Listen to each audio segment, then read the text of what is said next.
We back on.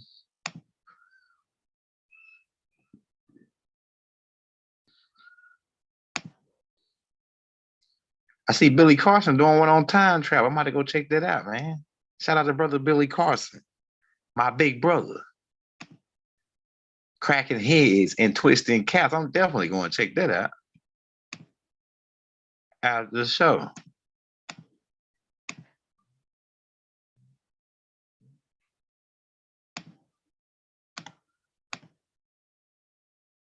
Ride by if you're in the building. We back on. What to expect in 2023 with Tone Ray, baby. Get him in here. You don't want to miss this one. This is about to be good. This is about to be good.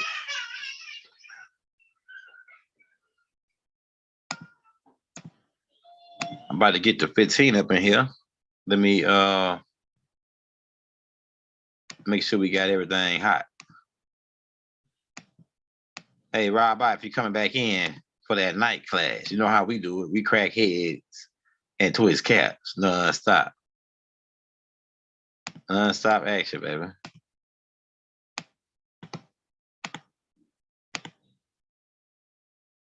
Okay, I see it ain't gonna let me do it. So let's turn that off.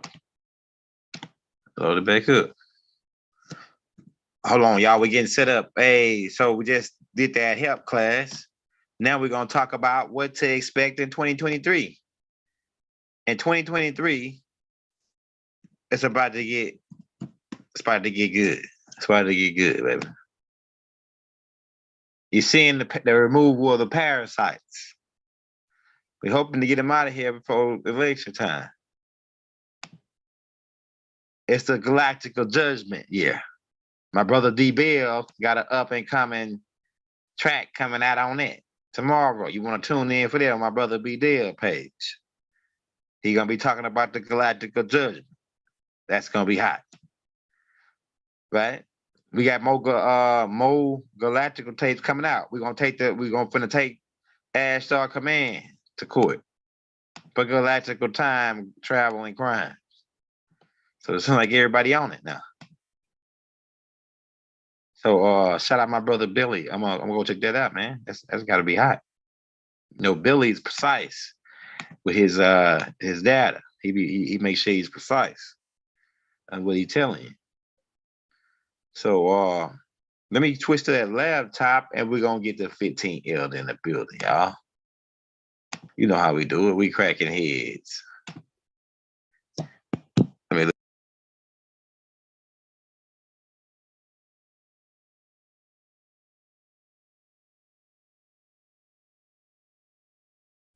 Oh yeah, there you go. We back. We live, we lit.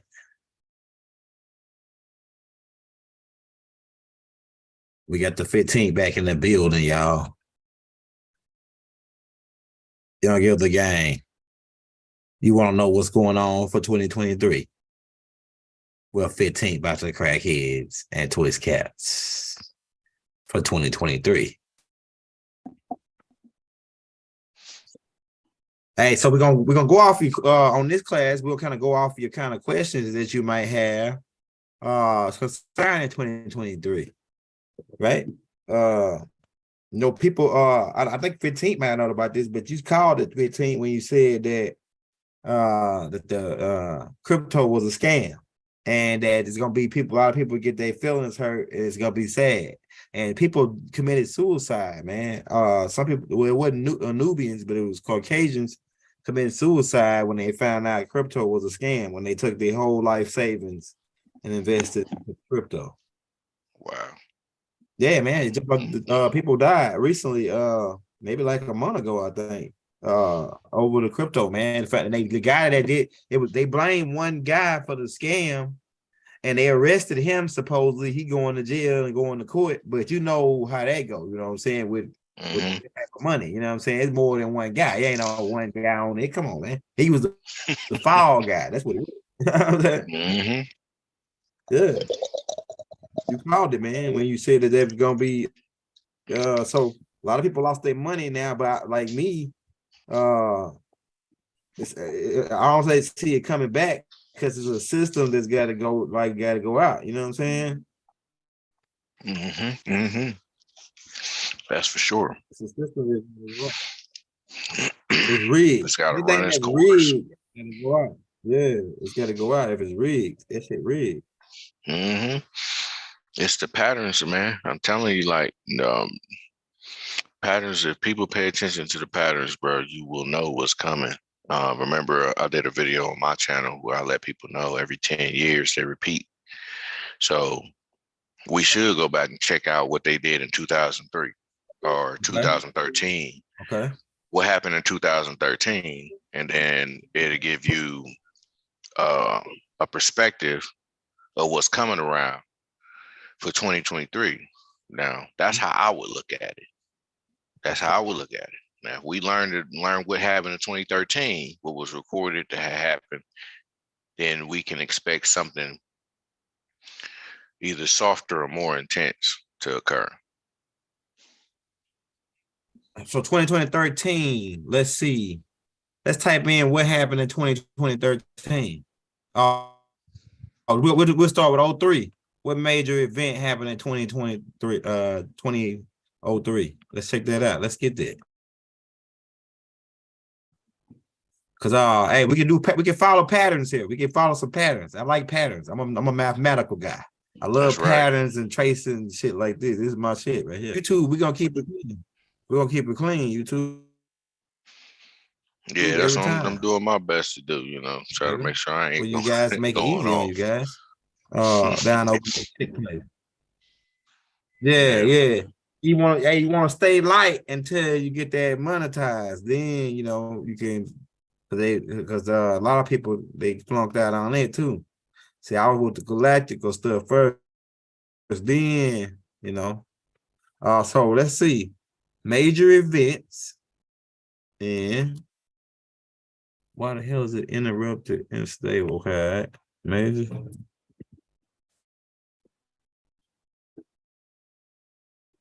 Let's see. Let's just trace this pattern. Let's trace this pattern. All right, so the United States invaded Iraq in 03. It was a war in 03. what about 2013, 2013. which was about probably 10 years ago, almost, 10 years. depending on what month. Boston bombing. The Boston bombing in 2013. It was okay. Let me pull it up. I got you right here. Top 10. That's important. Yeah, If it was a that's important, bombing, right? The dates, right? yeah. If it was a bombing in 2013, I would Yeah. expect, for there to be something to repeat that in this Yeah, year as far as somewhere. how they set up the alchemy. Yeah, it says Uh-huh. right here on April 15th, 2013. Two pressure cooked bombs exploded at 2:49 p.m. near the finish line during the Boston Marathon. 3 people are killed and up 264 others. Yeah, so they put this 2 in the 4. That 2 in the 4 is hidden or injured. Yeah. And peace be to That's all those interesting. people that passed away too. Yeah, man. We Yeah, ain't gonna try to make that light. Bombing is never should yeah. be taken lightly. Whatever the agenda was at the time. I mean, you can go watch. Remember, have you ever seen the show Boondocks Yeah, Boondocks. My cartoon? yeah, Do you I remember got it that on DVD. episode Yeah, I got it on DVD. where That Ed shit funny. Wunsler, the senior, had his son, his grandson, which is played by Charlie Murphy, and his partner Jim Rummy, played by Samuel Jackson's voice. They were gonna bomb this bank, and they was only gonna kill one dude, and that was the security guard. And they had buttons and everything made up for him, his heroism, and all this stuff they was gonna say about him after he was dead. But the dude, while Yeah. he was alive, he was just a straight jackass. So they Uh-huh. were going to commit the bombing and make that dude a hero in his death. Mm-hmm. Now I'm saying that to say that Mm-hmm. It's crazy. It's crazy. businessmen, right? Because that same episode, there was this dude named Jack Stuckey or whatever it was. He was kicking people in the balls to get them to tell the truth. So he was interrogating people by kicking them straight in the nuts. Now he was Uncle Ruckus's hero. So excuse me, by the end of the movie, this dude was trying to take down Air Wansley Senior. And he was right in front of him, you know what I mean, with the gun and everything. And he was like, on the count of three, you know, if you gonna tell us what happened, I'm gonna do something to you. You know, I don't know all the lines 100%. Y'all go back and watch that episode.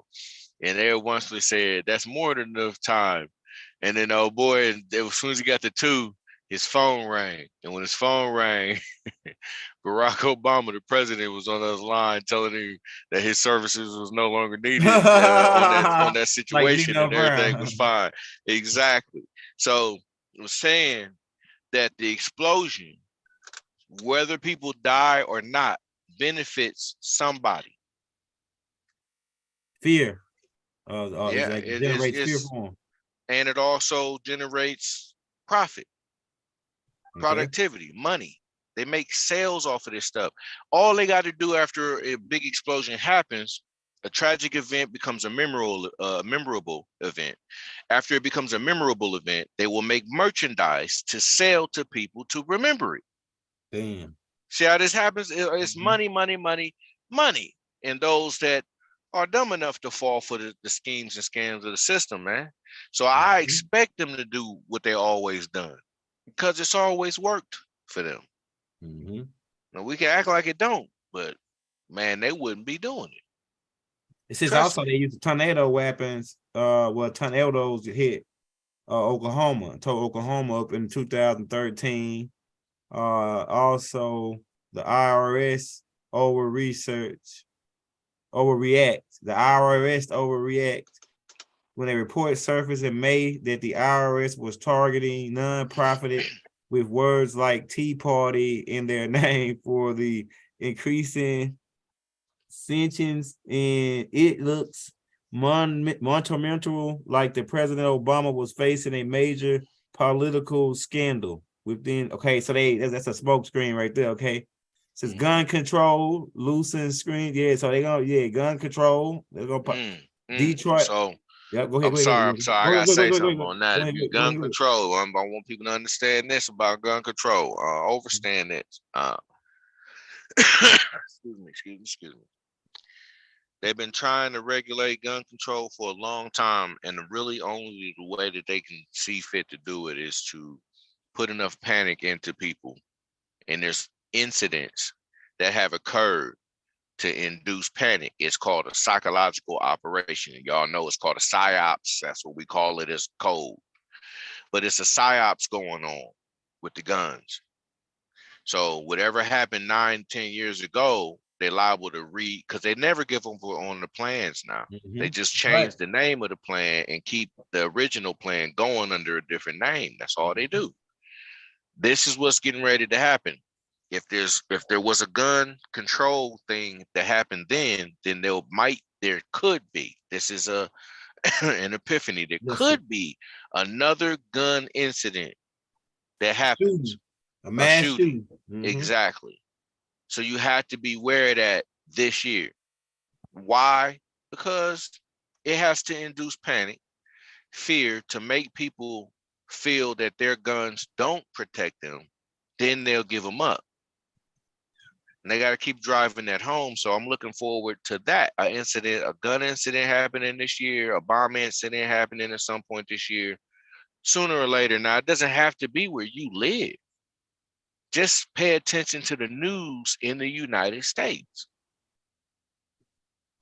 And you'll see what I'm talking about. Pay attention to it, but not to be afraid of it. Pay attention to it, pay attention to the patterns, and then you'll see the patterns. That's fine. That's fire. Hey, they gun control to get our guns, you know, to take that Second Amendment. It says Detroit filed for bankruptcy. Now that's big. That's big too. Took that 10 years ago. No, that was some kind Well, of hustle. hopefully, yeah, if they file for bankruptcy, then hopefully they got like everything that happens every 10 years ain't bad. So I don't want people thinking it's going to be all negative stuff to expect. Yeah. Hopefully, Flint, you know, gets some type of new production this year and water value, and you know, they got a new system set up. Because 10 years is enough time to get one going. I don't know what they've been working on. And if they don't, then the people better take notice and move the heck up out of Flint, because that's what they want y'all to do anyway. All the black people, they want you know, all the minorities. They want you to gentrify the areas in Flint and move people up out of there so they can do something else with it. Most people don't understand how this works. In order to move cattle, you got to put a sheepdog out there. Yeah. He comes out, barks, and rounds them up.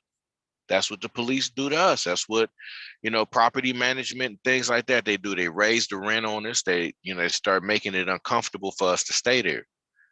And then they cause you to move. That's what happens. You have to make a sheep uncomfortable, then it'll move. Otherwise, it is just stay and graze all day, and it won't groom itself. The hair be all nappy, and you know. Right. So I'm just giving these scenarios and examples to let you know. That's one of the things you gotta understand about how the government will treat us. We're like a herd of cattle. They have to move us. They're not going to be able to tell everybody, all right, look, we want the land in Flint. We need y'all to go ahead and move over here to this other state. People going to be looking, going, and so what? So how do they get you to move? They pausing got that. Yeah, they villainy, straight villainy will happen. You know, and they hint at these things in movies to let you know, to see how you respond to them emotionally. Like in Batman Begins, the remake, who poisoned the water supply? Trying to think, because I got all of that, man. Ra's al Ghul. Yeah. And the League of Shadows. Now, who works in the shadows in real life? The government. And they took Gotham down, and then by the time Bane came in Dark Knight Rises, Bane blew all the bridges to isolate the whole daggone city. Not before he killed the only scientist that could disarm the bomb. So the message of things to come and things that they want to happen plays out in their movies. And they let you know what they expect, what they want to happen, so that other things can occur. Because to a certain psychology on the planet, out of great catastrophe and chaos is a whole bunch of opportunity that business moguls are going to benefit from. It's not the people. They don't care anything about the cattle. You just got to make yourself non-cattle, some kind of way possible. Just remove yourself from the cattle or the catalytic ideal. You got to be aware of this and not fall for all the sheep games.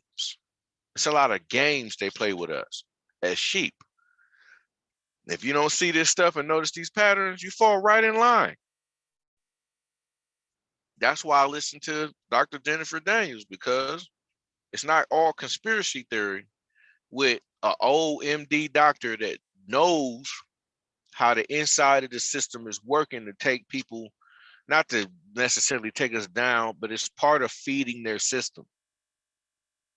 And by their system, I mean a system that suits the elite, the rich and the powerful, and where the people on the low end of the totem pole are not powerful, not in a wealthy way. They shut all the doors for you to get there unless you go through their doors and they let you in. So we just sitting up here at this moment in time, waiting on a lot of things to either refine themselves or collapse in on themselves, such as the Bitcoin thing and the stocks and all of that. It's a lot of people that trust in that stuff. If you can work it, work it. If you can't, then just know this, it's rigged. It's rigged for the rich people that are already at the top. It's rigged for them to stay rich. Now, do I have a defeatist mentality about it? No. I think that certain people can be successful at stocks, but not everybody's going to be the chosen at that. Right. It's like selected people that get it, man, and some people that don't. And it's not about the comprehension aspect. You can actually say it's like a lottery pick type thing for me. When I look at the stocks, I see lottery. I just see lottery. I'm like, people trying to hit the lottery this way. Even people with good luck. And you'll get your payout sometimes. And sometimes they're going to finagle it to where you don't get them. And then sometimes, they'll play with your emotions. They'll show you 300,000 and won't allow you to get nothing but 80,000 of it. And they'll tell you all the rest of it went in fees. You'll be like, I saw 300,000. I didn't quit my job. And all you got is 50,000. Stocks will mess with you, man. Anything that deals with that money will mess with your brain. So, yeah, anything else you can read, brother, that happened back in 2013 that we might have to look forward to this year? Oh yeah, and I was some just said in the energy that pay attention to the Brooklyn Bridge. You know what I'm saying? Something about the Brooklyn Bridge, Where Brooklyn's at, where Brooklyn at. You know what I'm saying? Hey, George Zimmerman, acquitted for shooting Trayvon Martin in the back. Yeah, damn, that's heavy. So 13. Yeah, it's gonna be some movements going on this year with some people too and some organizations. Then there's got to be. Hopefully, it ain't no more incidents where somebody got to die first. Yeah. But just expect it, man. Tell your children about these types of things so they don't go out there and become the victim to what the system wants to put out as media propaganda to make money. Because think about how many people made money off George Floyd merchandise, Trayvon Martin merchandising, family. Every time somebody dies, somebody get paid. Yeah. People eat off of this stuff. They eat. If didn't nobody die, put it like this. If the person is not covering the murder and the death, they're not going to eat off of the information or the incident. That's the chaos that created an opportunity for somebody to get paid or to eat. They're not really going to make no money off of not talking about it. Everybody else talking about it, so they get in on that. You see how many, people that have companies and businesses, it gives them opportunities, ideas. They don't have any ideas.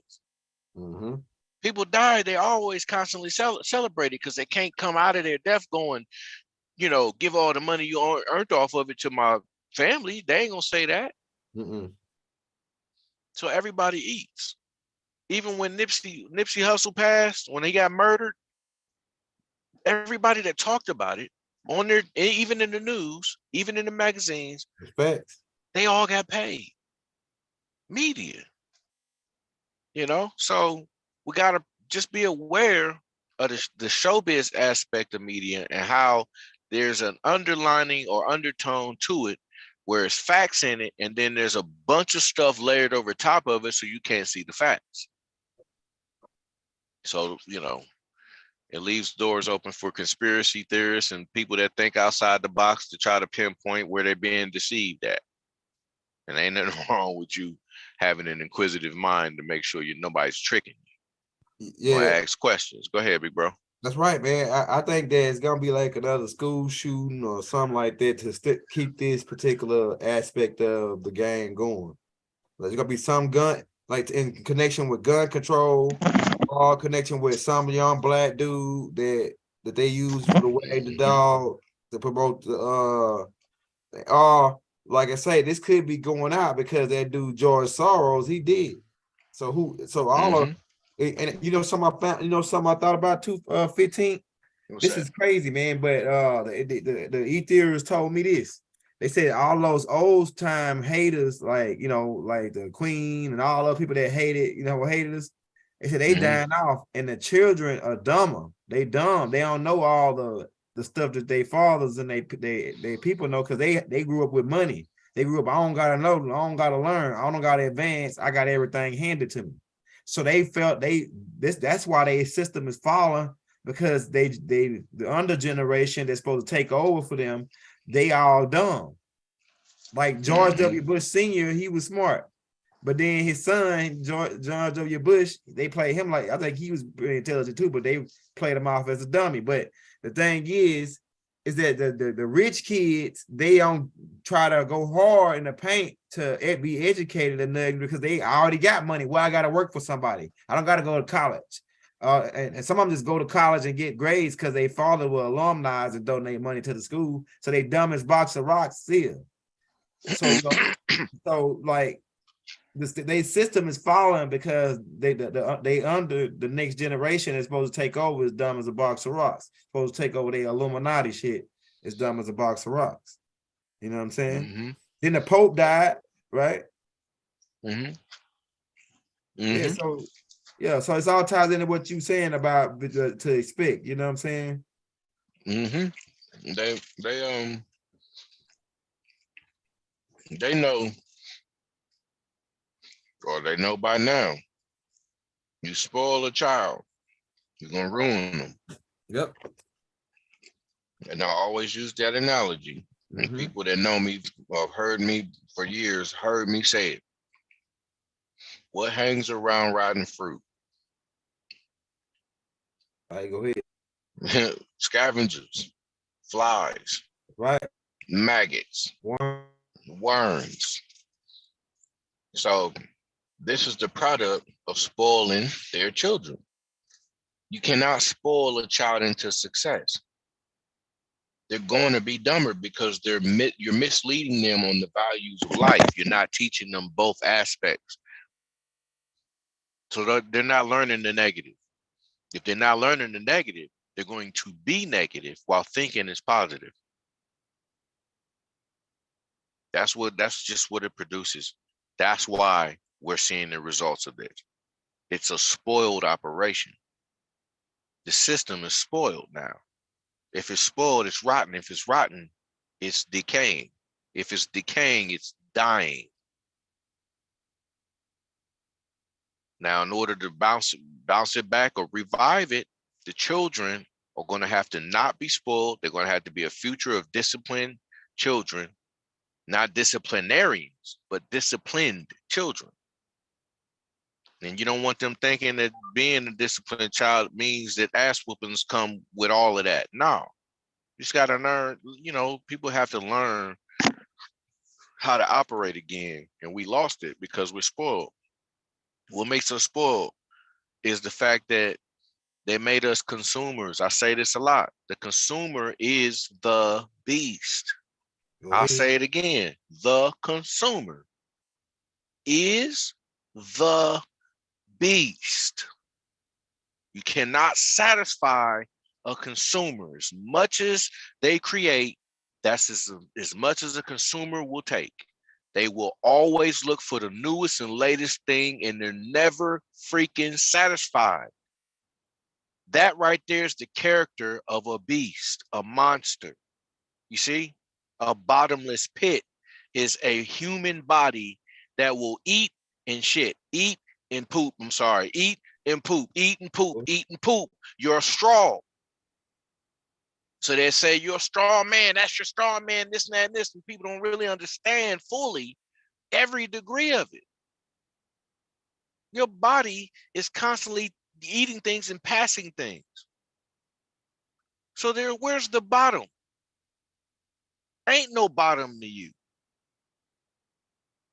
You see, you can just constantly go out and shop and buy, shop and buy, shop and buy until you're saying bye-bye.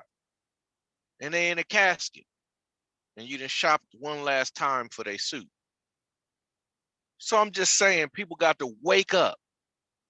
If you think the beast is something other than you and me consuming things and buying things and purchasing things with money with no satisfactory insight ever, then you've been misled by my opinion. The mark of the beast is simply marking your beast so you know who the beast is. People that cannot live in life without shopping to satisfy their emotional urges are going to get a chip. It is nothing you can say to them. Nothing. And these is churchgoers, these, you know, they all of all creeds of philosophy. Trust me, it does not matter which one you go into, because every last one has your goods, your bads, and your neutrals. Every last one of them. So if y'all think the government is the beast, you've been sadly mistaken. The government steers the brains of the beast. The government controls the cattle. That's what they do. They know we're monstrous. They know it. Look at how we behave over the minimal amounts of money we got to deal with. And I know that nobody want to hear that. I mean, the truth hurt. The truth hurt. If y'all waiting for some antichrist to come and that's going to be the beast, think again. That's called misdirection. When you're a magician, in order to pull a trick off on somebody, you got to get them to look over here while you're doing something with your hand behind your back, and then you pull out the trick on them, and then they're shocked. And every time something happens to us in America, we're surprised. And we just be going, oh man, I ain't see that coming. Why not? Because you're too busy running around consuming things. Eating, buying, purchasing, having fun. Where y'all going this weekend? We going out. Everybody going out. Ain't nobody going in. Yeah. I'm just saying. I know people that been listening to me a while heard me say that before, but that was for the new people that don't know Hey, me. cut down. Your voice went down low. The people that heard me say that before, they know what I'm on. The people that just now knowing or getting to listen to me, I've been saying this. This ain't nothing new for me. Because my main aim was to not be confused. But first I had to admit I was. If my ego got in the way, I'd have never woke up and realized what the actual beast is, or what they're calling the beast. They're misleading you. Now that you know, guaranteed you don't stop going to shop, buying new cars, and buy till you gone. Bye. It's a shame, but this is the witchcraft that we're under. That's the witchcraft. That's the craft of buying stuff. Because everybody else that craft the stuff that we buy, they're the witches in charge. They buy it, they craft the stuff, they build it, they make it, and then they put it out on the market, right? Market, where the consumers shop on the market. What are you marking? The consumer. Market of beast. Everybody shops at the market. See, so it's quite simple when you want to break past all of the spells that's been casting on how we think. When you see what the ultimate goal is here, I wouldn't panic though. I wouldn't worry about it. Wisen up, you don't have to worry. Wisen up. Am I saying don't buy nothing? That's up to you. I'm saying it shouldn't take a lot of things to satisfy you. That's really what I'm talking about. You become a beast when you have a appetite that's too large to where you're never satisfied in your life, and you just constantly want and more, want more and more. You're killing yourself plus those around you with your desires. And I'm gonna leave that right there, big bro. You know, anything else you want to talk about? That's fire, man. You going hard. And another thing that happens, the fifth thing that happens it was a government shutdown, the federal government shutdown. You probably expect that too. That sounds about right too. On time. 2023 red photo election year, government shutdown, make a lot of sense. Mm-hmm. And they're gonna really put pressure on people to vote. Yep. Like we don't know it's a game. Yep. Well, you gotta vote. What are we voting for? For who? And what they're gonna do for everybody? They're not gonna do nothing for us. They're gonna do. Everything that they can to keep the people that pay them and keep them rich, they're going to do everything they can to keep those people happy. So the corporations are who the politicians is going to look after. Period. They work together. Commercialism is also part of the politics. So we can damn sure or definitely be sure to expect something in in the government with the politics today or in this year to be tricking everybody. They're gonna try to pull something over. Excuse me. When they do that, mark my word, observe, watch, become a watcher on these things.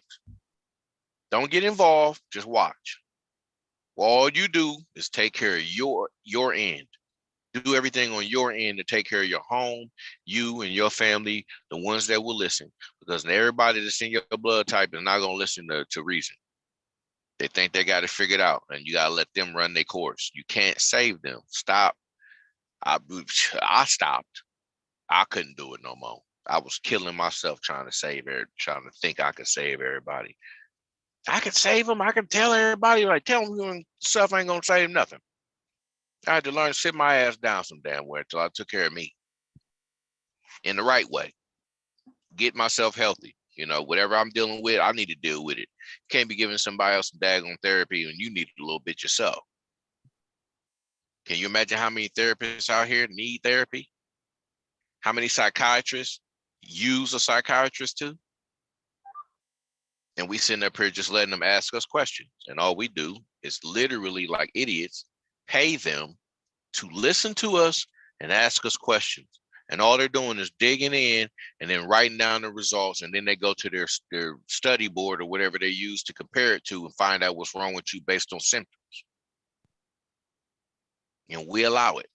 The same way we allow people to get up in the pulpit and speak gibberish. It's all a game, monetary game. And it benefits those who are trying to get paid. It don't benefit nobody that ain't trying to get paid. So I stay out of the politics. You remember that shit I drew, that vote when I drew the vote for you, and I drew. Can I see the screen real quick? Yeah. You want me to do the screen? Let you see the screen? Yeah. Hold on. Let me do this real quick. I got you.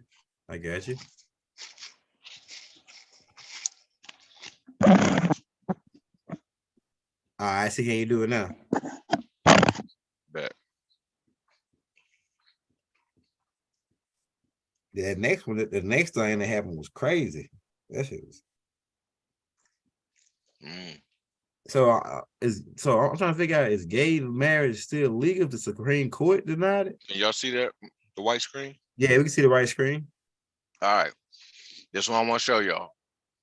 This is what we're up against when we deal with politics. Hold on, man. Let me get the pen first. There we go. Let me change the color to a darker hue. Okay, erase that. All right. See that? It's the letter V. Yeah. O. Yep. T. E. Go. This right here. Yep. Is the head. This is the horns coming out of the head. This is the neck, torso, leading down to the body. Arms stretched out, right? And this E represents the energy or the will that makes it move here. Okay. This is a demon. Now, if you take the V and you do it like this, what do you see? A wizard hat. See what I'm saying? This is what we up against, family. Demons and wizards. So when you vote, this is who's controlling the vote. The demons and the wizards. Okay? So Fire. anytime we dabble in politics, this is what we're going to go up against. You're not going to be able to beat them at their game alone. You're not going to be able to get them through protesting. You get them through knowing that they're secretly hiding things from you and you don't trust them no more. Therefore, you don't go with what they just say anymore. You start looking out for you and your family at home. Then you become a watcher because now you ain't got to get involved in nothing they got going on because you're well taken care of at the house. Now you can show anybody this and they should be able to see it. If they can't see that that's the devil right here on the left or the image of a demon, and then over here on the right, you got your wizard. You see your wizard hat. I see the wizard hat and I see the devil horns on the other stick man. Yeah. Upside down 5-point star and upright 5-point star coming from that V. Yeah. You see what I'm saying? Yeah. Either way it goes, the trickery is right in your face. Man, the trickery. Fire, 15. That's fire. Now they want to make sure with that 5-point star, like I said about the woman's womb. Let me draw the shape here, okay? When you look at a woman's, gates, pearly gates, it's a shape that's a pentagon shape.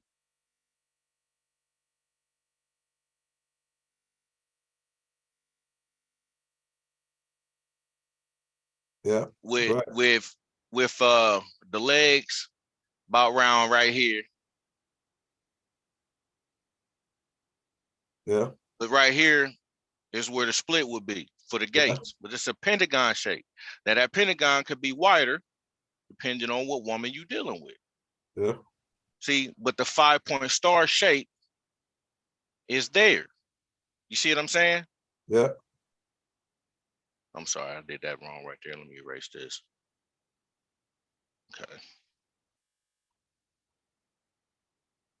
Yeah, you getting a lot of hits on them. This drawings, man. You're getting a lot of hits on it.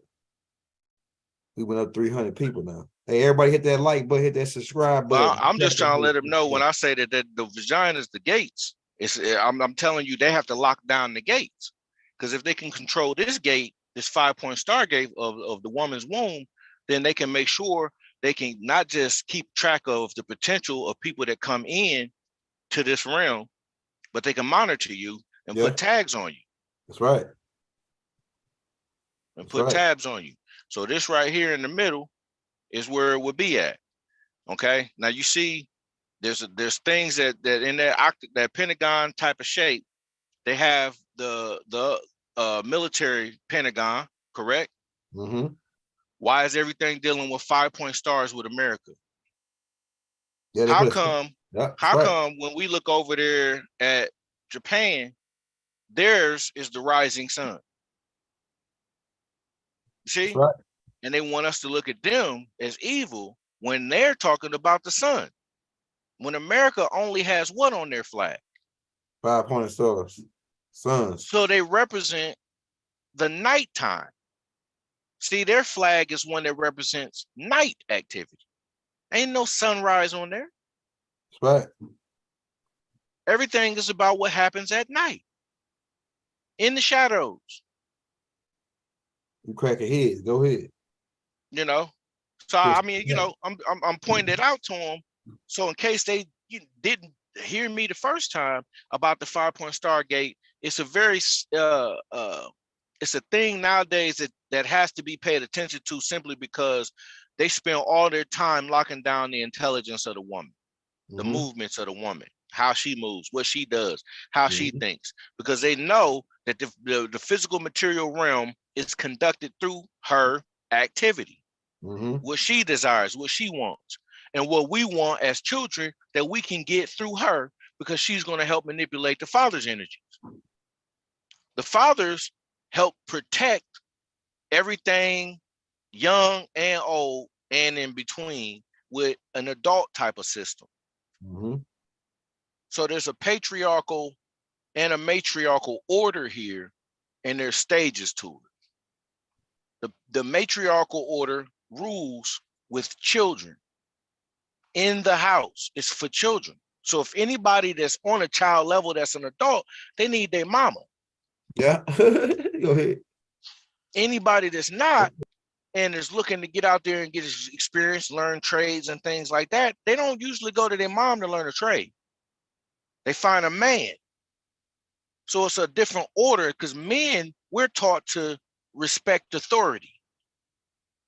Okay? We're supposed to be taught that in the matriarch as a child too, but a lot of our women have abandoned that.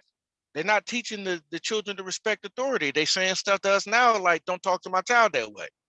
Don't put your hands on my child. It's no more village. It takes a village to raise a child anymore. So the matriarch natural law of it taking a village to raise a child, that was to help aid the mothers. The mothers raised the children in the village, all of them, not one. Every mom in that neighborhood was allowed to pop your child in the butt if they got out of control. Every mom, not everybody's dad, even though dads didn't care what you said. Boy, if I see you acting up, I'm gonna get you in line because dads is naturally disciplinarians, and we take the heat off of that. We'll whoop a child and go get your daddy so I can whoop him too. Facts. That's a man, you know? So we let you know the proper order or orders of our human existence. Go through the mother first, and you end out with the pops. That's exactly why earth first, sun last. The sun is pulling on everything. So when you leave and turn into the gas after you pass, the sun is the magnetic force that is pulling on you and me and everything else. That's why everything on the planet grows outward, not up, but outward, because it's being constantly pulled towards the magnetism of the sun, especially seeing as how the planet is spinning. Okay, so go ahead, big bro, man. If there's anything else there, somebody got a question. Yeah. We're gonna go in. Next thing that happens was the Supreme Court denied gay marriage. That was one thing. Obama Bungle rollout. The passage of the Affordable Care may have been President Obama's greatest triumph. And okay, so he rolled out affordable health care in 2013. The Boston Marathon bombing, we talked about that. Okay. The Snowden leak. Let's see what that's about. On June 2nd. A lot of this stuff happened, and I noticed too on the dates of this stuff, a lot of it happened between the time of March and the time of the June, between March and June. All this stuff was happening of that year. Yeah, like if you look at the patterns, like April 15th, that's the Boston bombing. This right here happened in June. Hold on. This right here happened in when did Obama do that? It doesn't say right there, but I know I looked at some of the dates. Okay, June 26th. That's on the gay marriage. Okay, so it was in June, and then this one right here was in March. The Zimmerman joint was in 17 Trayvon Martin. April 2012. Okay, June or July. Okay, that was a July when the Detroit. Okay, April. This right here is in April when the gun control. Yeah, so most of it is in between April and June when they pulling all these stunts off. So this year, excuse me, I would expect for something to happen either within these months or 2 to 3 months after these months because of a shift that takes place, from the spinning. So in rotation, it all depends on how far ahead we are in the 10-year rotation. Because it could happen early in the year or mid-year this time around. You see what I'm saying? But it will happen this year, though. Well, certain things will happen this year for sure. They always repeat stuff. The vortex opening. What you got on the vortex opening every 10 years? 2013 is when the vortex opened last time. But see that that's Okay, what causes this stuff to repeat like this. That's right. Go ahead. The only time you can change the things is when the vortex is open. The vortex is open for you to change it in your thinking. If you change it in your thinking, then you can shift the whole different dynamic of the game. But nobody's thinking different to shift it. Not in large quantities anyway. It's only a little bit of us and handfuls that do it every so often. When these particular vortexes are mentioned, then there's large groups of people also that move and migrate. So there'll be people leaving the United States this year, going to other countries, simply because they want a better quality of living and they're getting the signal to do so. You know, a vortex is like a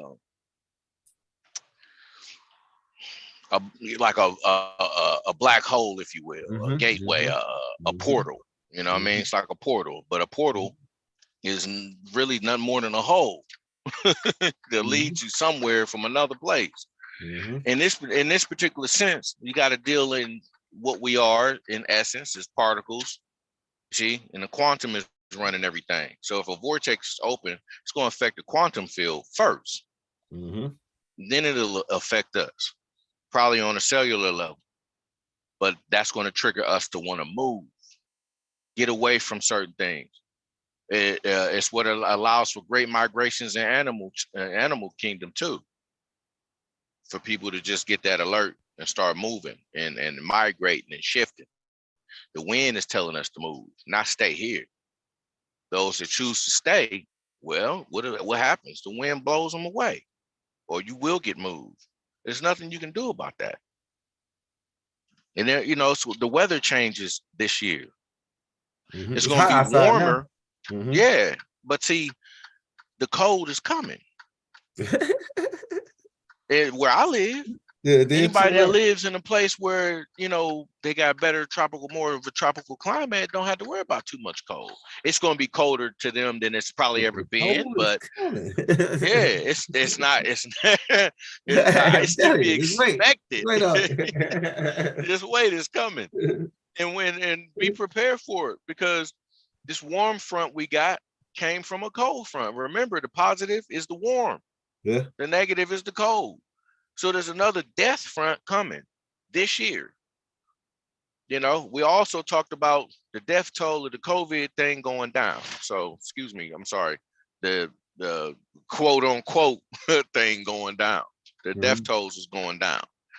Certain diseases aren't killing people as fast anymore too. People got to take notice of the positives. They're finding ways to treat things and make sure people don't die immediately. The turnover rate for cancer is going up for people to cure cancers and different things in their bodies, man. So it's a good time as well as a catastrophic time where all people that can't survive the shift change, the change in shift. You know how you got a shift manager on your job? You know what I'm saying? And when you come in, you got to relieve the other shift so that the other shift can come in. Well, there's got to be a drove of people dying so that the new people can come in during the shift.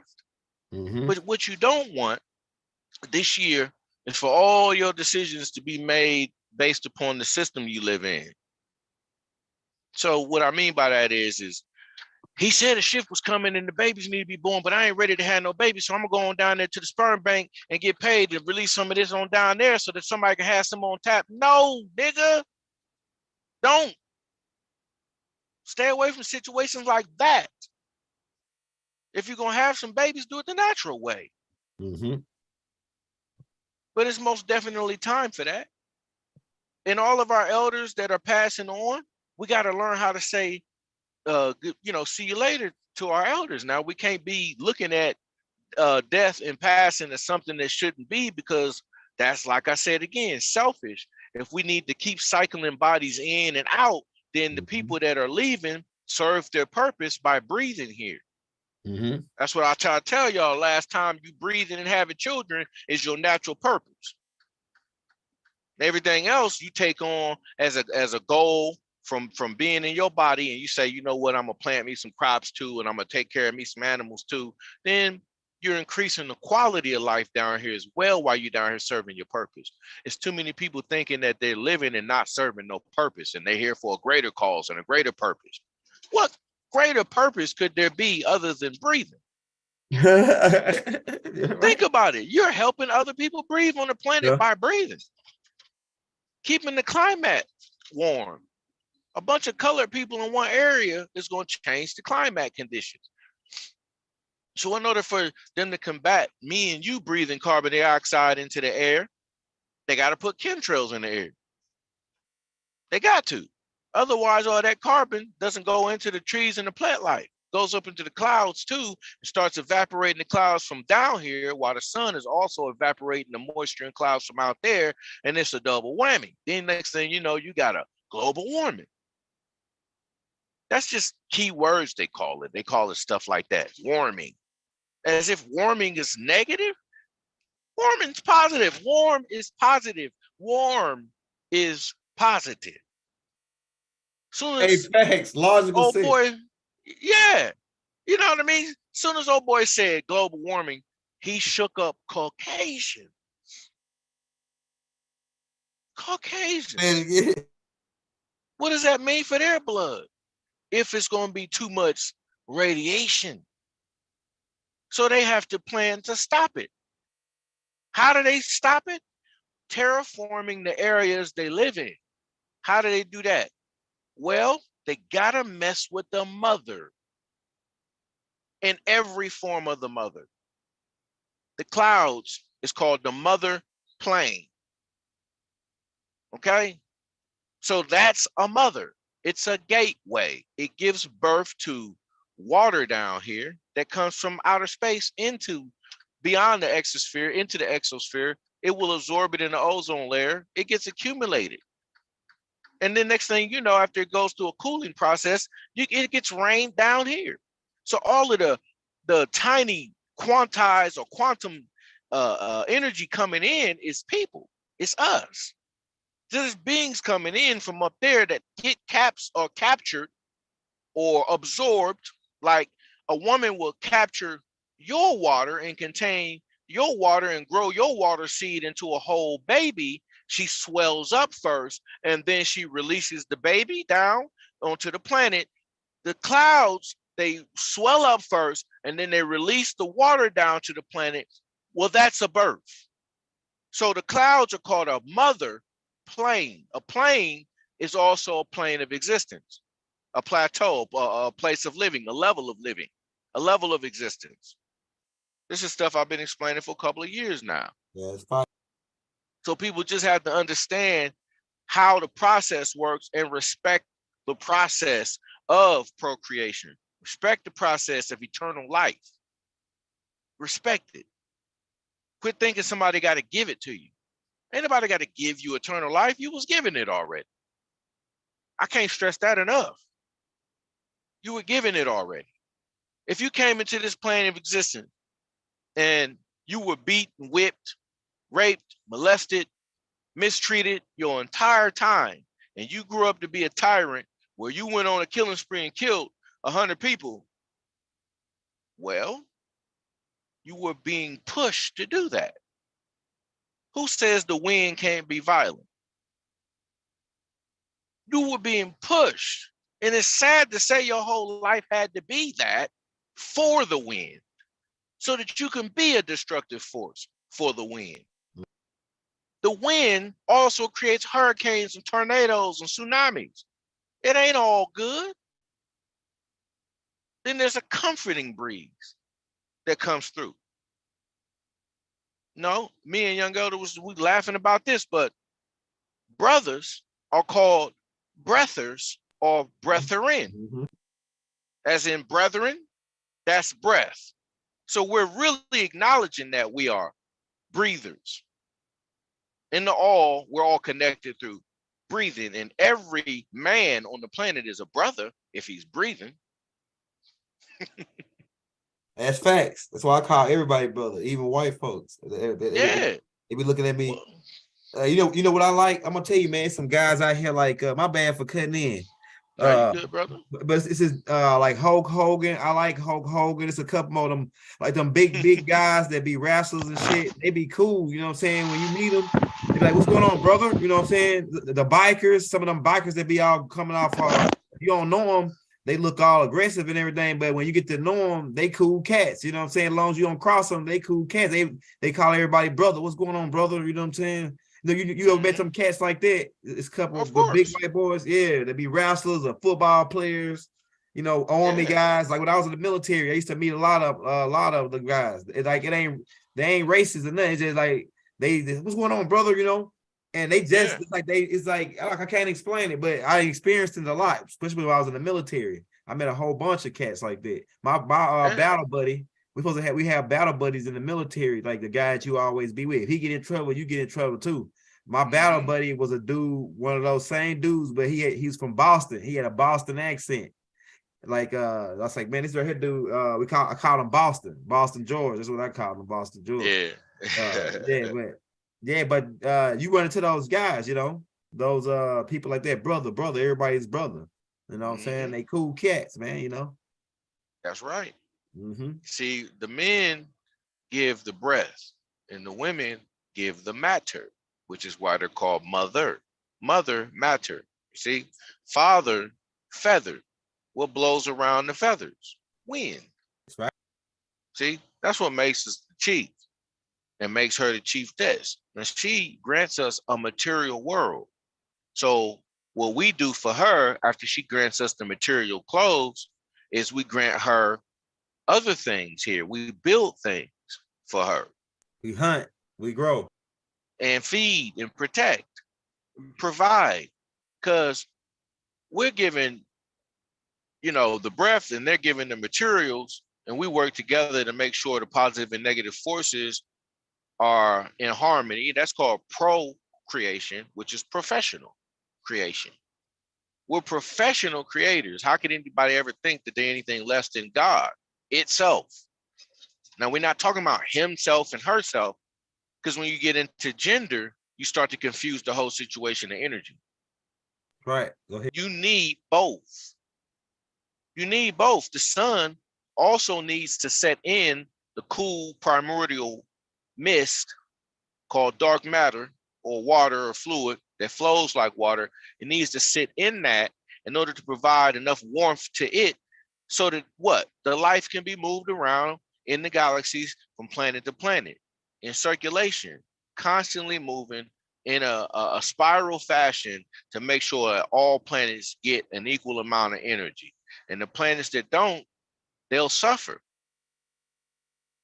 They'll suffer in growth. Planets that receive the most amount of energy are the densest. They're smaller, they're closest to the sun. The bigger planets are farther from the sun. Why is that? You would think. I'll talk about it. I thought you was asking me. I was saying you would think that the bigger means the more energy that they're infused with. That's what I would think naturally. But there's a question there. Why are the planets farther from the sun larger than the planets closer? If the planets closer are closest to the great energy. See? So it also lets you know that infusion and density plays a part in this. The planets that give off probably the most energy are the planets closest to the sun. That's why Earth is looked at as one of those planets that beings and organisms come in to grow, because this planet right here has a complete amalgamation of everything needed for us to have a material body here. What about on Mercury? Would everybody look like Silver Surfer on Mercury if we had bodies? That's a good question. Now this is what I think. That's a real good question, man. What type of bodies they have on Mercury? Now, from what they tell us about how they describe Mercury, it sounds like a burnt up place. But Elijah Muhammad said that that's not true. because of the atmospheres that these planets these planets develop due to the magnetic force field. They all got magnetic gravity on them because of the sun. They in the constrictor of the sun.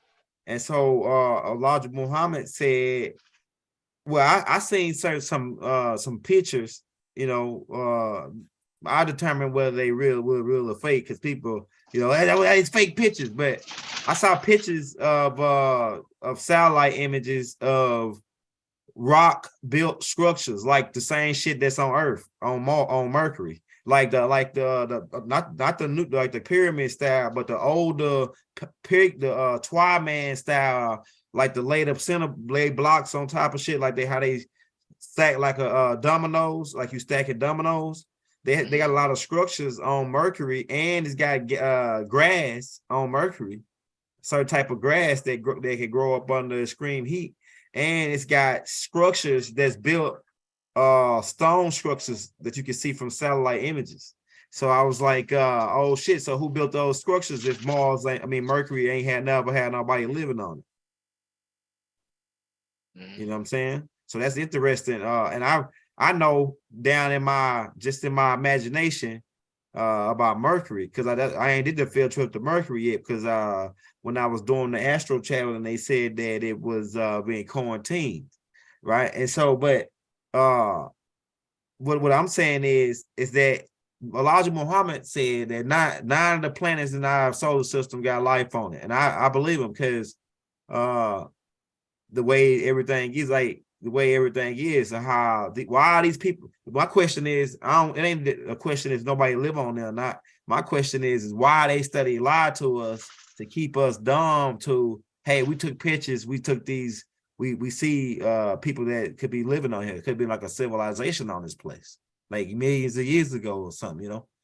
Why they don't put that information over us instead of telling us, oh, it's all fire, lava, and you know, this shit and that shit, you know. Because I mean, I feel like there's things that live and under different conditions, and there's life that can be on the 9 planets. But if we're thinking life like us, it might be slightly different. You know what I mean? It could be completely different. But like, say for instance, this thing called a water bear, right? Mm-hmm. It's a small microscopic organism that's damn near indestructible because of its size and its durability to heat and cold temperatures and moisture, and it can survive in the vacuum of space simply because of its size and its density. And it's a living organism. Now, who's to say Mars doesn't belong to these things? Yeah, that's right. And then they get shipped, not from Mars, I'm saying Mercury. Then they get shipped from Mercury to Venus. Then they grow differently there in Venus. Then they get sent from Venus to Earth, or the third rock. And then from there further out, you see what I'm saying? As we pass from the different life or conditions, we'll probably go outward to the outer perimeters of this galaxy and bounce back inward. You know, but that's just a theory. That's an epiphany, an idea. In the ancient tablets, it says that that Mercury and Mars and Venus, I think it was part of a huger planet. It was moons to a huger planet called Tiamat. And they said they had 11 planets, but they were called the moons, like they were moons because they were smaller than Tiamat in their orbit. And then Bible also referred to them as like warships. He said they was actually. I got it. Yeah. I got it. Go ahead. The reason why the planets that are closer to the sun are smaller is because they're the most dehydrated planets. Dehydration will shrink. Fire. Will shrink you. They hit you with it. Hydration will swear you up. Oh yeah. So if you think about the bigger planets, they got more water. Wow. Exactly. Neptune's almost, A15. Yeah, they sent that to you. Appreciate your ancestors. Put that at 15 head. Appreciate you. Yeah, because look, man, you just fucking hit me with a DNA explosion right now. I'm telling you, man, look.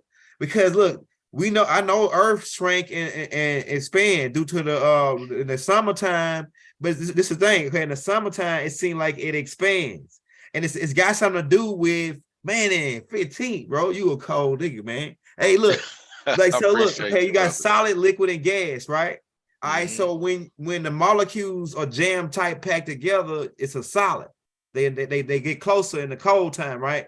They jam packed together. Now, when they heat up, they begin to space out and move more faster. Thus, you got to put more air in your tires when they get cold, right? Because of the air molecule. So on a planet that's dehydrated, that makes sense. The water factor, like you got water weight on you. You know what I'm saying? You like we have water weight on us, so we got to work it off. And you know what I'm saying, man, you just cracked my fucking head. As you heat up, what happens? You get thinner. That's what I'm saying. Dehydration, shrink, just like drying out a fruit, dried prunes or raisins. It's because they dehydrated as they shrink. That's right. Everything that dehydrates shrinks. That's now, fine. I brought that up to say that when this planet was Tiamat, it was bigger because it was younger. Yeah. Now, over different millennia of time, different equinoxes, 26,000 years of dehydrating, meaning feeding off of the energy of the sun in rotation. All of the planets started out bigger and they got smaller over time. But the smallness of them is allowing them to elevate from more solid matter into a more gas matter. Sun, turn into a sun themselves. Eventually. So Mercury could turn into a sun. I think Mercury is going to turn into a sun. First, before Venus does. Then Venus, then us.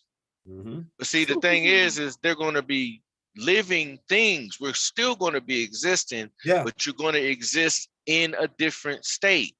That's right. Make no mistake about this. Everything that makes up the galaxies and universes makes up you. So if the galaxies and universes change, you'll change. There's no change that happens on planet Earth that's just coincidence.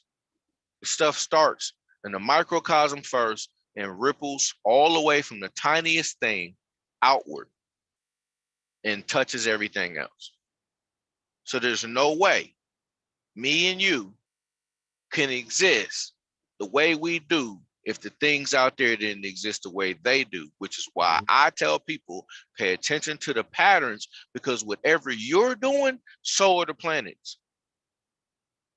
Okay, so are the planets, so are the gases, so are the water, so is the spirit or the fire, the soul, so is the mineral, the solids.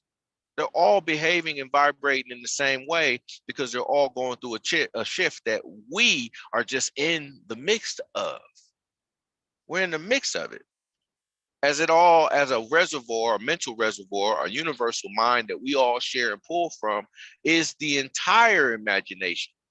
The whole galaxy and the whole universe, from my perspective, is the entire imagination. Which is why none of y'all can really fathom everything in the universe, because you can't fathom everything in your imagination either that you can think of. Constantly trying to come up with new things every day because you have to mix and match things based upon what already is there. So if there's solid, liquid, and gas in the universe, then all you have in your thinking to mix and match is from the solid, liquids, and gases. And there's so many different variations of solid, liquids, and gases. So therefore, it has to be so many different variations of you. In the same way, if we get so hung up on the one individual existence we have on the third rock from the sun, then we're getting caught up on 3 degrees of being. When you look at the third rock from the sun, how could it be greater than what Mercury is experiencing or what Uranus is experiencing? So you'd have to be in another condition, which is another body. You'd have to grow your body type on that planet. Therefore, you grow up thinking the way those beings would think, and you might not be a humanoid. What if all the life on that planet that you go to is all in plant form or in the stages of plant form and microorganism forms? So you're there to help the potential of the next planet grow in abundance like this one until life is formed on it. Then whatever elders die here or pass here can go to that planet and have a potential to make that planet heavenly or hellacious. But it's us that do it, planet to planet, traveling in the particle state. Once we pass like gas, we travel like gas in the gases. The gases travel in the wind. The wind is a static electrical current that is ran by magnetism, the magnetism of the planet and the magnetism of the other celestial bodies and the suns. Magnets. So I hope I'm long-winded. I hope I didn't go into too much on the You crack celestial heads and bodies. twisted caps, man. Okay, we got a couple questions. The money. What do you see? The money, the green money with the presidents on it. The dollar, the federal note, the fiat currency. What do you see happening to the money? Do you see it going all the way electronic to where they won't accept paper, physical money no more? What do you see with dealing with the money for 2023? I see two things: a positive and a negative. I see the positive, where certain countries are going to go back to the gold standard. And then I see the negative. Certain countries are going all complete digital currency on the computers, and they want you to buy into the Bitcoin. And I've warned y'all about that already. But the global currency reset is happening right now, and it's been happening for the past 10 years, if you ask me.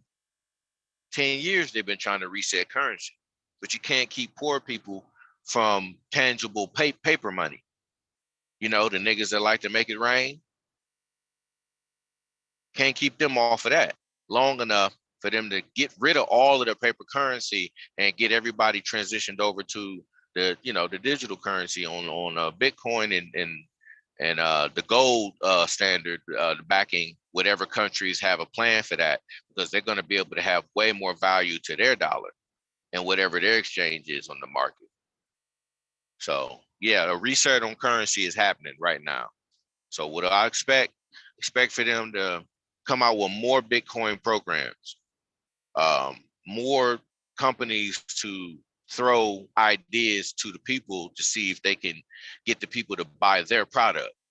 It's going to be a race for how many people can start up the fake money, which is on the computer that everybody's going to be buying into. That's fake money. I call it fake money because it's non-tangible. The fiat currency that we hold is tangible because it's paper. We can hold a hard copy of it.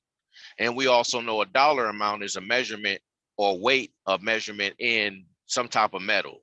Okay, gold or silver or platinum, sometimes are measured or weighed in dollar amounts. Okay, so a dollar amount is a weight. And at the end of the day, daggone well, you got to be able to have something to back up your note if you owe somebody something. So gold is going to come back to that standard. People that don't have no faith in that are going to go straight to Bitcoin and other currencies. And what I see past this point is them being able to got everybody that went over to the digital currency online. Everything's done by computers. Those people are going to really be kicking themselves in the ass later on in life. They're going to benefit first 15 years of it. And then the bomb is not going to be them dropping a bomb or them launching missiles. The bomb is going to be when they cut your shit off. One switch of a button. That's good. One switch of a button. And you ain't gonna have no money to go to the bank and get out because there is no money. You see? It's a chess move to control people indefinitely against their will. And everybody that does this, trust me, nobody made you do it. You thought it was a good idea. You went and got the Bitcoin. You're going to hate me. You're going to say, shut this nigga up. He don't know what he talking about. I know what I'm doing. He probably a broke nigga. Whatever you got to say to yourself to make yourself feel good for making your Bitcoin decision, fine. Go ahead, do it. Try to live it up for 15 years or so, or the next 10 years off of it. But trust me when I tell you, ain't nothing feeling good about somebody being able to cut down the internet and then all of a sudden I can't use my bank account. Mess up the internet. Hackers is out here. There's villainous type mentalities out here that if you thought they could go on up in the bank with a mask on and rob a bank, you got somebody now that's going to be robbing your account blind that you'll never be able to find because he didn't do it with a mask on. And he in the Bahamas somewhere, hard on the ground. Facts. Somewhere in the Cayman Islands or some shit. Somewhere daggone in Haiti, somewhere in Australia, somewhere in Canada, somewhere in Asia, somewhere in South America. And you won't have the funds to go track them down. Hey, that's another thing. 15. I'm glad you said that. Can I add something right there with it? I'm Please glad do. you said that.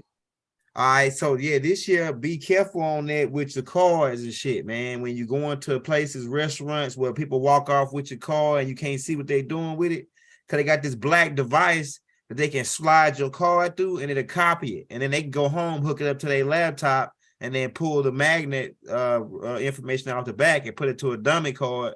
And the next thing you know, you go check your account, you broke, you want to know what happened. And then they can also they can steal your Cash App too off your phone and take it, and they start swiping it, trying to get some money off of it. They try to do me like that too, but I ain't had no money on it. See, like I told you, I'm a true alchemist. If I get some money, I'm spending it. You know what I'm saying? I'm gonna spend it. They could go several ways, right? But yeah, be careful this year on them cards and different electronic monies and shit. Where people can jack you, man, because that's true at 15 saying they got some thing now where they can walk by you and just touch your pocket, touch your wallet, and they take your all your shit out of your pocket. I'm talking about like just take they got a computer type device where they can have in their pocket, and you ain't even got to pick a pocket no more. All you gotta do is walk by them and let that machine read their wallet, and it copy their driver license and everything off of their shit. Mm-hmm. They got some advanced technology out here, man. Yeah. So be careful on that. I don't like the bank. My uncle always taught me. He said, "Why I gotta pay another nigga to hold my money?" You know what I'm saying? Why I gotta pay another nigga to hold my money? I mean, think about it. In real life, what is the bank really good for? To me, I mean the real bank, not the bank that they taught money. Us about. Oh, no, okay, I mean what is for in nature? Ships, a place where ships dock. Thank you. Yeah. In nature, a bank is where you would go cast your fishing rod. You sit right there on the bank, get your tackle box out, put some bait on your hook, and throw it out there in the water with you. Yeah. And everything you pull in out the water, you got a bucket right there full of fish that you caught to eat later or whatever. Mm-hmm. But that's what a real bank is. Mm-hmm. And most of us that go fishing know that the bank stinks. Smells like dead fish most of the time. Yeah. See? So, I mean, let's look at the real bank and how it operates versus the word bank and the fictional bank that they gave us, because they used the word bank for this reason and this reason alone. Any great nation that's ever been great lived by the water. Okay? That's right. The richest soil That's right. is right there on the bank. The richest soil is always after the flood subsides and draws back. And then you'll see all of that muddy soil. That meant prosperity for our people back in ancient Tamaray. Yeah. The best civilization is down the Nile, right? Go ahead. Nile. So that's where the bank is. And that's why they opened a bank, so they can psychologically transform the way our brains operate about banks. Now we don't go to the water for prosperity no more. Man, you crack it. Don't. Go ahead. You know, and I want to tell the brother Robert Moore, appreciate that donation, man. That $3, I appreciate you, brother. You know, like Young Elder said, I'm not doing this for the money, but when somebody does give me some, I will acknowledge that, and I appreciate it. You know, but I get these analogies, man, so that people can be aware of the trickery firsthand, and you don't have to go past your own natural awareness. You just got to be trained on seeing the stuff naturally. There's a lot of facades out here, a lot of uh, veiled over, covered up, blanketed stuff that you just got to be able to see past. When you look at the essence of something, they can't hide the overlaid project to you. They can't hide it in layers. You'll be able to peel back every layer to that onion and get down to the original bulb that sprouted all the other layers. And when you find that, then you can take that bulb, plant it, and grow more onions. But you got to find the essence of a thing in order to what? Reproduce it. Make it work for you and me. That's why I keep saying what Black people going to do as far as our currency. We keep letting everybody else make currency for us to spend. We have not decided as a people what currency we want, what our face is on it, and backed by what metal we want, what gold or silver or platinum we can have back in our dollars. Then we can have our own bank that's not based around their banks. How do we do this? Alchemy. Alchemy. So that we learn how to make sure we pull gold out of different things like, ore, different ore, O-R-E, ore, metal ore. When we dig up this stuff, we mine for certain types of ore, and you use alchemy in order to pull the metals apart from each other to get what we need out of it. And we can take the dissected metals and make them and form them into things that we need. Therefore, we won't need nobody else to tell us, hey, this dollar is worth about this, and this is worth. We'll have the value for it already because we took and made our money worth pure gold, not 10 karat gold, not 14 karat gold, not 16 karat gold or something like that. It'd be 24 karat gold because we know how to take and make it pure again by taking the impurities out of it. The other alloys that make your gold stretch to where you can sell more of it and do more with it. You got to add metals into it. This is where alchemy comes into play, transmutation of metals and learning how to take ore, the rock that the metal exists in its atomic structure, because you can look up certain rocks and find, you can see a strip of platinum in the rock, but you don't know it's platinum because you're too ignorant to know that. If you were a daggone alchemist, you'd be able to look at certain rocks that you find in the mud. You take them back to your lab. You take a hammer. You start smashing that rock down to a powder. You put that rock in some daggone liquid, put it on 106 degrees, let it simmer for a while, and you start cooking it and watch the separation happen. Watch the magic happen. And then what you'll have is the dust particles or the atomic particles of the metal that you pulled out of the ore, that you then have to melt down again in order to make it a metallic structure, because you changed it now from an atomic structure to a metallic state, which is a ceramic state to a metallic state, a metal state. The powder state is the ceramic state. It makes it look white. By the time you put it in another liquid or melt it back down again and form it, you got yourself a gold nugget. And you be going, dang, I pulled this one gold nugget out of probably the production of maybe 50 stone ores of gold that had different metals in them. Because the only thing I got a gold nugget out of it, but I also got a silver nugget too, and I also got a platinum nugget out of it. This is what they're doing. And then they'll take the stuff and put it in a vault where you can't get to it, and it have K jewelers sell you a dream on your wife wanting a diamond ring and things, and you don't know that you can go out here and make her one. But all you got to do is be an alchemist, be a chemist, know where to find this stuff is what I'm trying to get at. Exactly. Know that you can pull gold out of dirt.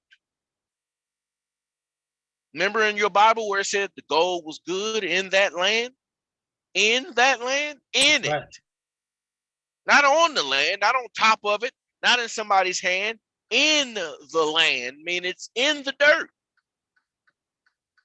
It's in the dirt. Diamonds are too. Before mountains are accumulated over a millennia of time, or 6,000 year period of time is what it takes for gold to germinate. 6,000 years. So right about now, it's been 6,000 years, correct? Right about now, there should be gold under your feet. We don't know how to get to it. That's why I'm trying to teach you that you need alchemy books. Get you an alchemy book. I showed one on my video to let people know that I'm not just starting, from anywhere. There will be somebody out here that might try to mislead you, that thinking that it's something else. But I'm telling you right now, if you don't know how to transmutate metals, you ain't learned alchemy. Mansa Musa had alchemists a part of his team to where they were able to make nations wealthy because they could transmutate the gold and stretch it. He has so much gold that his alchemists have produced from the pure gold. They stretched the pure gold, mixed it with other alloys. And when they did that, they were able to go around to different villages and towns and just throw gold at people. Here, it was 10 karat gold. Yeah, 10 karat gold, 14 karat gold, right? 16 karat gold, but not the 24. Mansa Musa probably kept that for himself. At the end of the day, he was still able to make people wealthy that knew the trade of alchemy, because they could still take that 10 karat gold and pull the pure gold out of it. Cut on it, put step on it. They call it stepping. That's right. The block. That's right. This was the type of information that made us gods. Elves. Oh, that's another thing, man. 15. That's why I need you to talk on. My bad. I need you to talk on that because they're doing a conference on the 7th talking about gaining your guardship. And I was saying that your guardship becomes when you become dependable, when people they depend on you, because you God is whoever you need. That's who, if you need them, they'll become your God. That's my perspective. And if you depend on them, then if you got some people that's dependent on you, you become their God. They dependent on you because without you, they go down or they can't do whatever you do. That's why I said truck drivers are gods, because they the gods of the land, because they need truck drivers, man. My cousin, man, a foreman got mad at my cousin and my cousin show up to work every day. And he got talking shit to my cousin, and my cousin said, this guy's always just coming at me. I'm sick and tired of it. I quit. He quit. He walked across the street, and he got a whole nother job. He got a whole nother job the same day he was driving a truck in 2 hours at another job. You know what I'm saying? CDL some powerful shit, man. But could you talk on that about the God power and how you gain your God, how we gain our God power back? You know what I'm saying? The only time you will lose your God power is if, like you said, you become so dependent on the person that you lose your potential to develop into a higher state. The word God is just a word. That's right. What gave us our God powers was that, that famous old quote in the Bible, what is it? John, in the beginning was the word, and the word was with God, and the word was God. Okay. Let me explain. When you were born, you were given a name. Okay, your name stayed with you, and your name is you. So you've all been gods since birth. There's no one on this planet that can take that from you but you. There's nobody on this planet that can give it to you but you, and your parents gave it to you when your mother gave you a material body and your dad gave you your breath. So you've been a god since birth. You got a name, you're a god. Some of us are bad gods, some of us are neutral gods, and some of us are positive energy gods, but gods nonetheless. God is just a word, fam. If I want to call y'all elements, I'm saying you're God when I call you an element, because I'm saying the mind of God. I'm saying Allah or Eli in ment. The mental of Eli, the mental of God. Therefore, once again, proving we're all God. It's not one being on this planet that has a set of eyes and breathing that's not your brethren, right? That we just got done explaining. We're gods on every level, which is why in the comic books, they will tell you all of the different types of gods. They just make them up as they go because they know. How do you have ice gods, ice giants, and how can they combat against Thor? Thunder gods. You got thunder gods. You got gods of death, gods of love, gods of this, gods of that. These ain't nothing but goddamn personality traits of human beings. And they stole it off from ancient Kemet when we started calling Shu and all the other gods, wind and all that. Because that's what we are in essence. We always knew in ancient Tamaray. We didn't have anything to persuade us to look any other direction because the one that was teaching us language, words, reading, writing, didn't lie to us. When they taught us the reading and writing is when the spell came in. The spell of what? Language. Because after the spell of language came in, it started controlling how people perceived things, how they saw things. And it elevated those that knew language. But everybody around did not know how to read and write, but they could speak because tone and vibration was the original language first, before symbolism came into play. That symbolism is what's been controlling the the direction of which our growth will go in, that symbolism in letters and language. So we all have to pay homage to the ancient ones that are the oldest versions of us that started the reading and writing out, but we also have to look at the problem with it. There's a positive effect and then there's a negative effect. Soon as we taught lower versions of ourselves, reading and writing, cataclysm, chaos, catastrophes, wars, murder, killing, you name it. You name it. It got more abundant, more prevalent, because the deception now, it hurt and stung more when the reading and writing first was introduced, because people that couldn't read and write were always being lied to by somebody who was just a pest. Like, who taught this dude how to read and write and you out here tricking people? I'm God, like old Shady would say. Shady would tell you he God and then back it up with authority, not proof. Just by yelling at you and telling you to stay in a child's place, he's God. This is what it becomes. A person that can teach you something can stand above you, therefore always making you understand. And then you never stand. Stand just means you agree. If you understand, then you are agreeing, but you're kneeling and agreeing. And if you overstand, then it means you're above the agreement, or agree so much that you're past that one and you don't have to look at it anymore. You move past it. To sit there and be understanding your whole time is making the person that says, you understand? That's your God. Temporarily, he's mentoring you or strengthening your mental, making your mental prowess more powerful.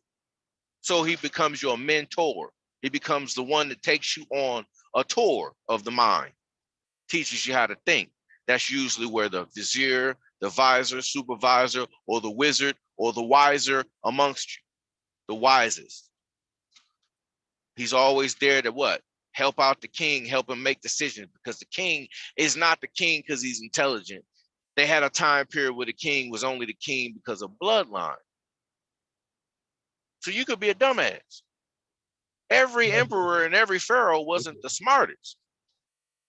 If you had one that was mixed wrong and had degenerate genes, meaning incest was in play, I mean, heavy, like say for instance, like Set couldn't have an heir because he couldn't get his sister pregnant, because if his sister had the baby would have came out with birth defects and deformities.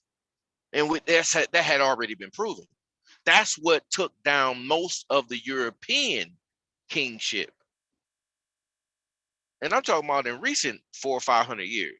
Mm-hmm. Too many kings that had deformities, too many queens with sicknesses and illnesses and deformities from the brothers and sisters mixing with each other. Because they say, we want to keep our bloodline pure. No, you contaminated it and mutated it. In order for you to grow your bloodline, you need to accumulate intelligence, and you can't accumulate intelligence unless you mix with another bloodline. So you have to. Then your babies come out more intelligent, more aware, more abilities, more talents. And then they're ruling with power, real potential. They're growing the empire. They start building monuments and statues, and they have tales of legend of the civilizations being prosperous for 80 years under this dude's rule or this woman's rule, because they knew what they were doing. They weren't degenerates. The ones that were degenerates, well, they got a chance to assume the throne too and mess it up. I call them degenerates because the genes are not expanding. Not generating, not evolution. Yeah, degenerate. That's right. Ain't no power in something that's degenerated. It's losing power. Yeah, that's what it right. That's what it sounds like. You see, that's what I call and there's degenerates in every species on the planet. Niggas, we got them. Yeah. Caucasians got them. Asians got them. Latinas got them. You know, so nobody's exclusive to having all nothing but great genes. Nobody. And I had to consider that in order to get past the theory that all Black people are gods. I'm like, man, all of us are gods. Black people have the most potential to metabolize and heal. Because we're hot. We're of a heat element, a heat factor. They call them, everybody got exotic terms for it. Sun heat genes, melanin, soul. We got soul. We got a lot of expressions of calling it, but that's all the same thing. We are of a hot temperament. Therefore, we metabolize things and burn things out, burn them up. You give us a drug, we'll get addicted to it real fast because there's something in our DNA that's trying to burn it up and out of the system. Not just the system of the body, but the system of how the brain processes it. So they learn a lot of things by observing how things affect our bodies first, because we have the greatest potential to survive it. So they'll experiment on niggas. And people wonder why, but this is the key to their survival. The same way a lion needs to eat a gazelle to get the blood and the nutrients of the plant is in the blood of that gazelle. Because you don't see lions just eating plants all day. Every now and then you might see a lion chewing on a weed or some stuff. Same with the tigers. So they got to get their nutrients somehow, and that's part of the dynamic food chain on the planet, because energy feeds other energy. Okay, this is how it is. It's the natural order of things. There's no prejudice thing in nature. Everything in nature that feeds off of another thing needs that thing and governs that thing. It's a governor. It's a natural governor. So your carnivores have been governing the omnivores and the herbivores for a long time. Top of the food chain, so to speak. Then you got your herbivores that aren't that smart because they don't need to be. The reason why they don't need to be that smart is simply because their food is everywhere. Do you know how smart you got to be to hunt your food down? Right. Go ahead. It comes with intelligence. Back in the days when we were in a Neanderthal type of state, a lot of us weren't intelligent enough that we're vegan. But the carnivorous Neanderthals were smarter because they had to hunt. What ended up happening is these species ended up mixing. Why? Natural because selection. Exactly. And the carnivorous Neanderthals were dying out. The herbivore Neanderthals were still alive. And they was looking around and the carnivores was going, well, Eating them ain't keeping us alive no more. Let's procreate with them. And now you got the herbivore species of humanoids that eat meat and veggies, and it made us smarter because now we know how to be cunning. Now we know how to be sharper. Now we know how to be slick and hide and stuff like that. They prey on things. Yeah. Facts. We learned this through mixing because mixing allowed us to gather intelligence on a molecular or on a blood level of DNA. That information made us smarter, made us greater as beings on the planet. We had to keep on expanding in intelligence. And this is how we do it, you know. Go ahead, big brother. You got something else? Oh yeah, yeah. They going and they say you hey man, we getting a whole bunch. We got like about we hit a record on this one right here. We got like almost like 400 and some people up on this joint, and everybody's saying you going in. So we hitting it hard right here, man. So quick question while we going in. Hey, if you got any questions for the 15 store, drop them in the chat, man, on the 2023. Now I watched, man, something about this movie popped up the other day. I watched it again in time. And when he turned the storyline, you might have seen it before with Justin Timberlake. I think this dude name is to me, he really a black dude, Justin Timberlake. You turn 25 and you get a year to live, and then you pay everything with time. You buy a cup of coffee, they cost you 2 minutes. You get on the bus, they cost you an hour. You pay your rent, it costs you a month and a half, a month, right? A month, 30 days, so you got to pay it again, right? So you spend that whole if you ever seen this movie, do you got a synopsis on what was going down? Of course. Yeah, go ahead. That's one of my favorite movies. Yeah, this movie is interesting, man. In time or time in. Yeah. Because either way it goes, time in is keeping time moving. In time is something that's supposed to be due in it. But time in itself doesn't exist. Okay. The movie was mainly about time being money. And what do you say, money hustlers? Hustlers will say it today. Time is money. That's right. If you don't pay my money back in enough time, I'll kill you. Or you might have to take me out. But the threat is there. That's why I remind people, ain't no such thing as time, so don't get caught up on the fear of time. Fear is of time running out. That movie induces the fear of time running out. Hey, that's a fact. Go ahead. And then think about the catch-22 in the movie. The catch is everybody stops aging at 25. Yeah. But that doesn't stop you from dying, which means that somewhere, somehow, they figured out how to preserve the body to a state of 25 and keep it looking good. Yeah. But it don't mean you're going to live forever. See, this is a clue to let you know what they're projecting, what they want. Certain lifestyles, they're looking for a serum or quick fix that will cause people to not age anymore. But when they find that out, they're saying, how do we kill people still? How do we keep people dying? If people are going to stop aging at 25, we have to keep the population controlled. How do we do it? Well, treat them like cattle. Make them scrap, scrape, and scavenge for it. You know, they used to call niggas coons, right? Yeah. Coons are scavengers. A raccoon is something that will go in your garbage to eat. It's a scavenger. They're part of the cleanup crew in nature. They'll eat the leftovers of anything. Okay? So they gave all those poor people the leftovers of time.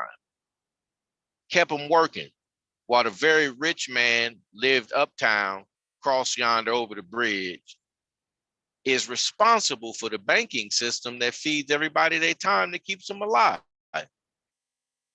So Justin Timberlake being Robin Hood, because this ain't nothing but a modern day Robin Hood storyline, because you know the Robin Hood storyline is consistent. You're right. You're so right. I just thought about it when you said it. That's right. Go. You know, different ways of looking at it.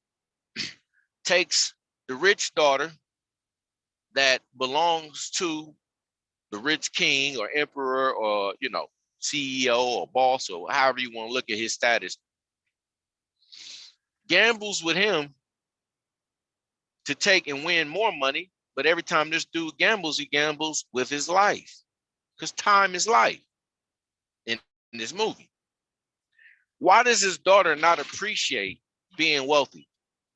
Why does she go for the dude in the streets? Right. And is that not what rich daughters do?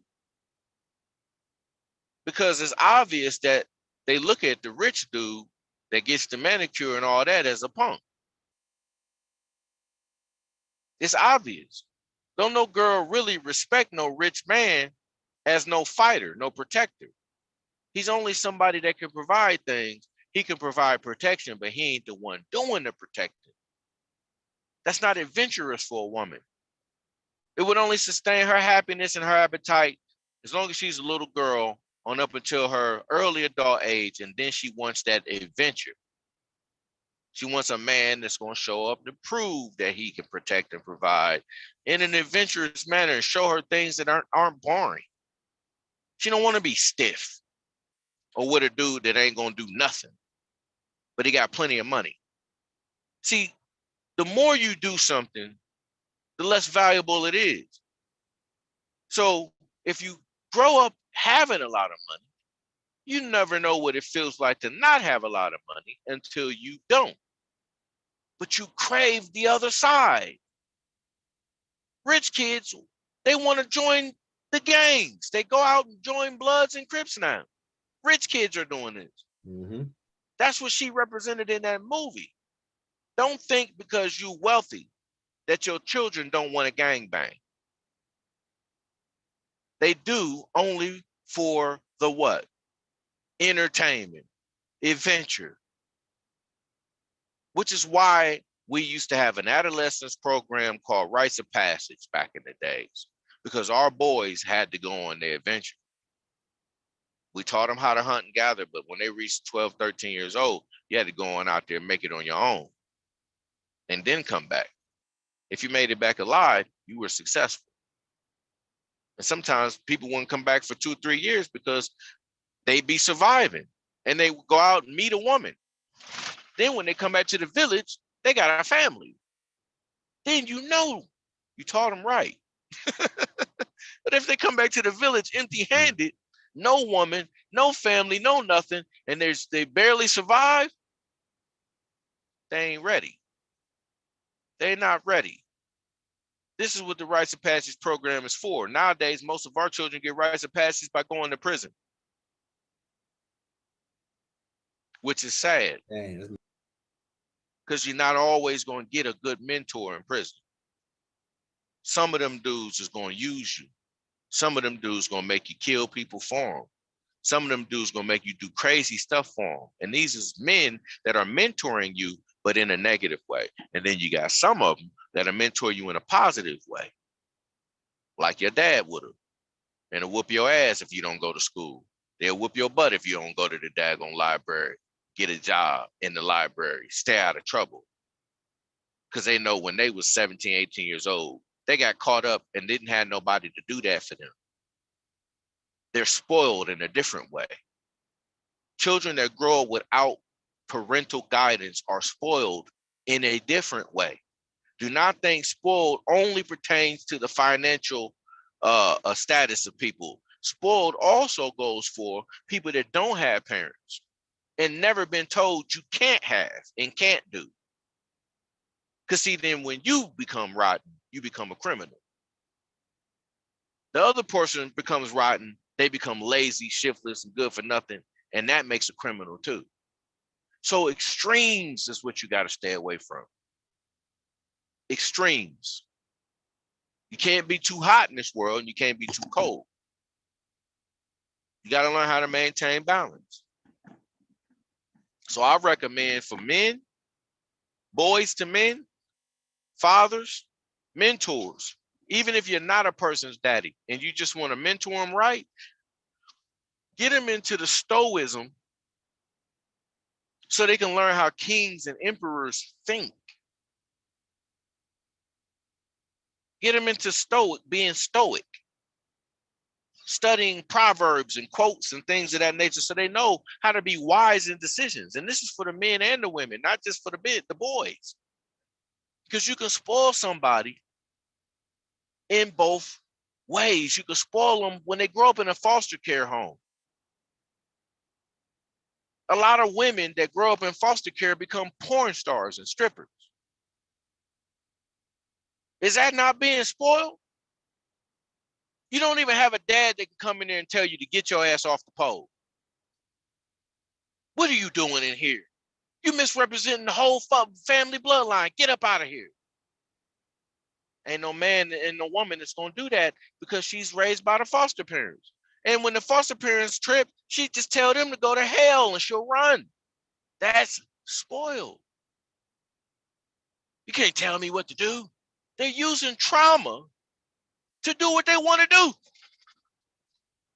Now, how many of y'all know people like that? Man, I'm telling you. I'm telling you. They use trauma as an excuse to get over on people. Is that person not spoiled too?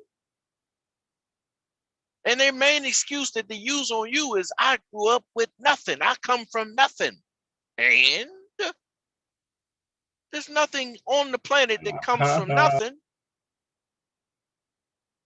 That nothing would be the breath. You see?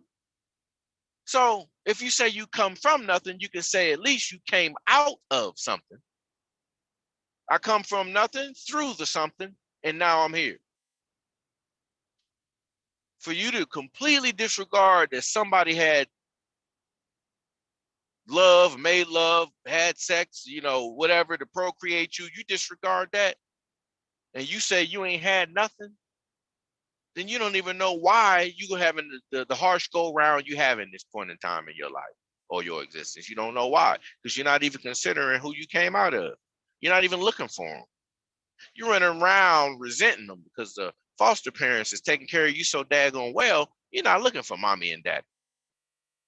You don't want to know why you got a effed up attitude, why you can't get right. You ain't gonna know that until you meet mommy and daddy. Because whatever they poured into you is why you can't get right.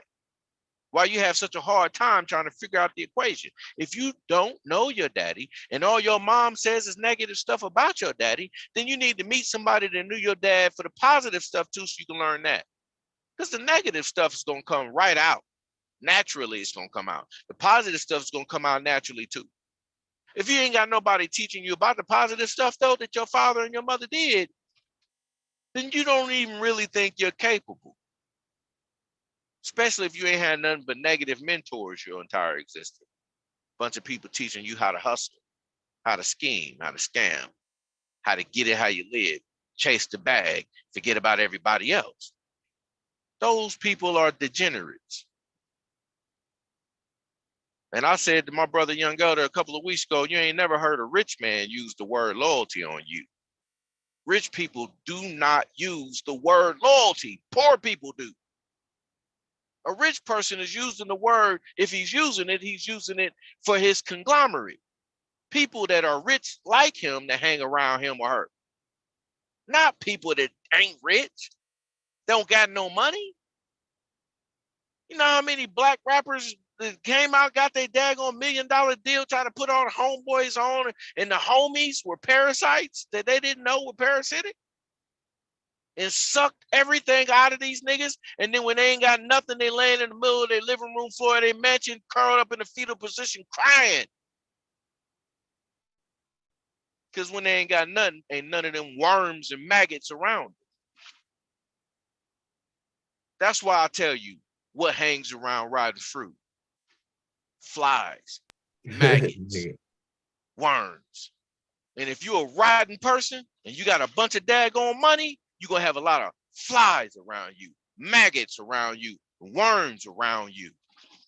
So make sure you take care of your daughters and guide your daughters right, because if you spoil them, the flies will chase her. You know, the niggas that think they fly all the time. They'll always be, hey girl, what's your name? Let me holler at you. Look, you know what I mean? You know I got my drip on. Look at my gear. That's a fly. Oh, super fly ass nigga. Stinking ass nigga. You're laying maggots ass nigga.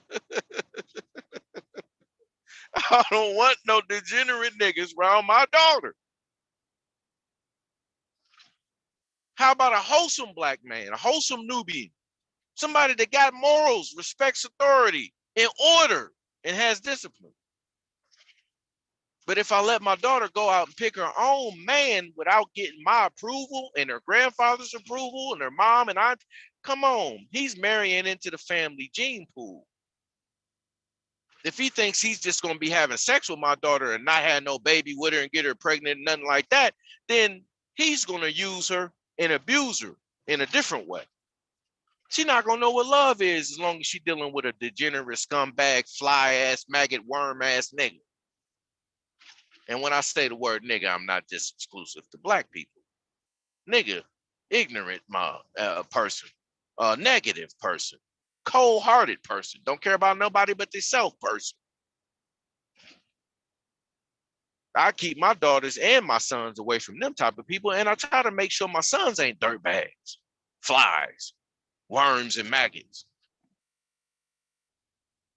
You ever go into your child's room and it's always dirty, always stinking? They don't ever open the window up. They always playing a video game and eat junk food. They're turning into worms. Get them out of that situation. Work out with them sometimes. Exercise with them. It don't have to be every day, but motivate them to do something different so that their energy is not constantly depleted. When they're young, they're not supposed to be that daggone fatigue. Young people shouldn't be that tired. What's draining their energy? Think about it. Wi-Fi. It's not the fact that Wi-Fi is there. It's the fact that when it's in your house, you don't tend to do nothing but focus on it. So the productivity is low. If the productivity is low, then the brain potential and development is low. And we got a lot of kids running around thinking they're smarter than their parents when they're not. This is the lack of mentorship because we spoil our kids, because we look at ourselves and go, I want my kid to have everything I didn't have. Well, did you think about the stuff you didn't have and the fact that you didn't earn it to have it? You just think somebody's supposed to just give it to you? Thanks to Toys R Us kids and Walt Disney, Looney Tunes and cartoons and buffoonery that we think, I want it, I can have it. Anybody remember Toys R Us kids? I don't want to grow up. I'm a Toys R Us kid. Big old giraffe, Jeffrey. I didn't want to grow up. Listening to that commercial, that was one of my favorites. I'm talking about me. Even though I couldn't have everything I wanted, my dad was teaching me to grow up to earn. Earn. And your potential to earn is where your power is going to lie in the future. But if you ain't got no power to earn anything and people always giving something to you, we think it's slavery to be working at 14 and stuff. No, it ain't. It teaches a core value in a boy that's getting ready to become a man, that if you don't work for what you need, you are going to suffer. Indeed. And you cannot have your hand out like some people in my family will say, gimme, gimme, gimme. And if you can't give me, then F you, you ain't loyal, you ain't never loved me. And they start playing psychological games with you to try to pull on your emotional chakras and strings to get you to go and give, because they know that it will burden you more to know that you had it to give and didn't, when really and truthfully you didn't have it to give. Because what you have is for you, your wife, and your children. How dare a mug come out of the way, family member or brother or anybody come to you and jeopardize your wife and your children and then tell you you ain't loyal? That's a broke nigga word.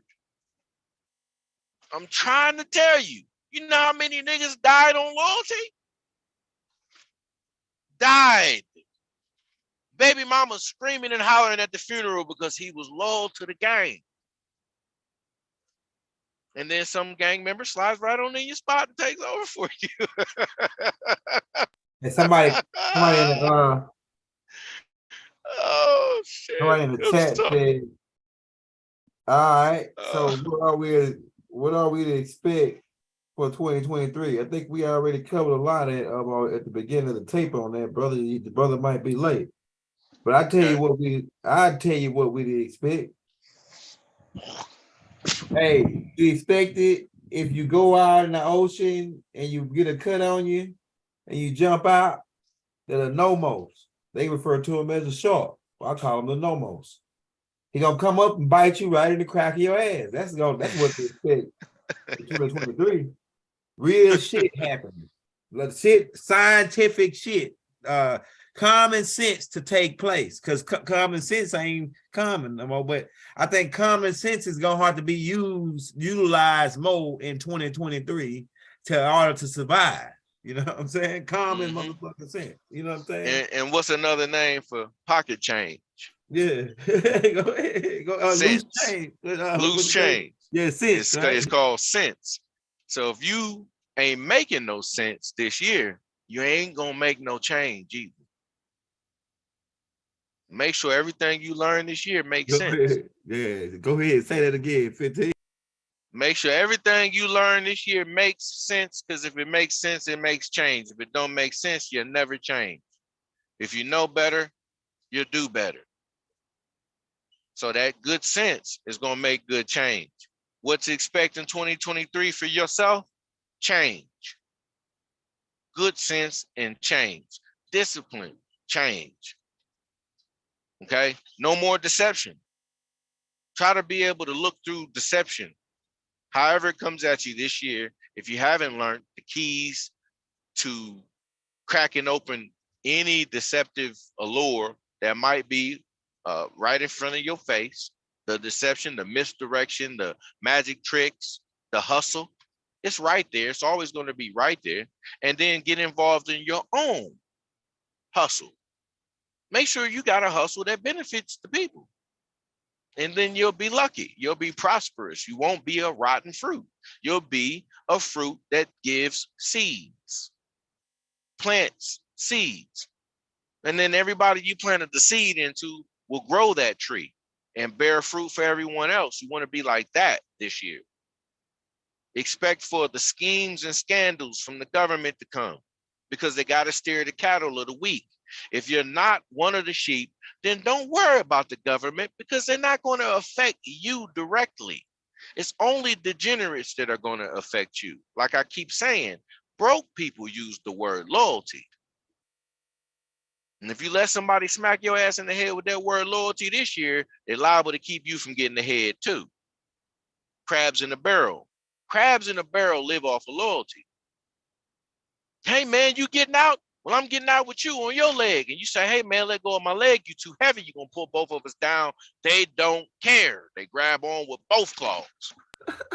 You say that with a high power. They For don't sure. care. Like this shit is They don't happening. care.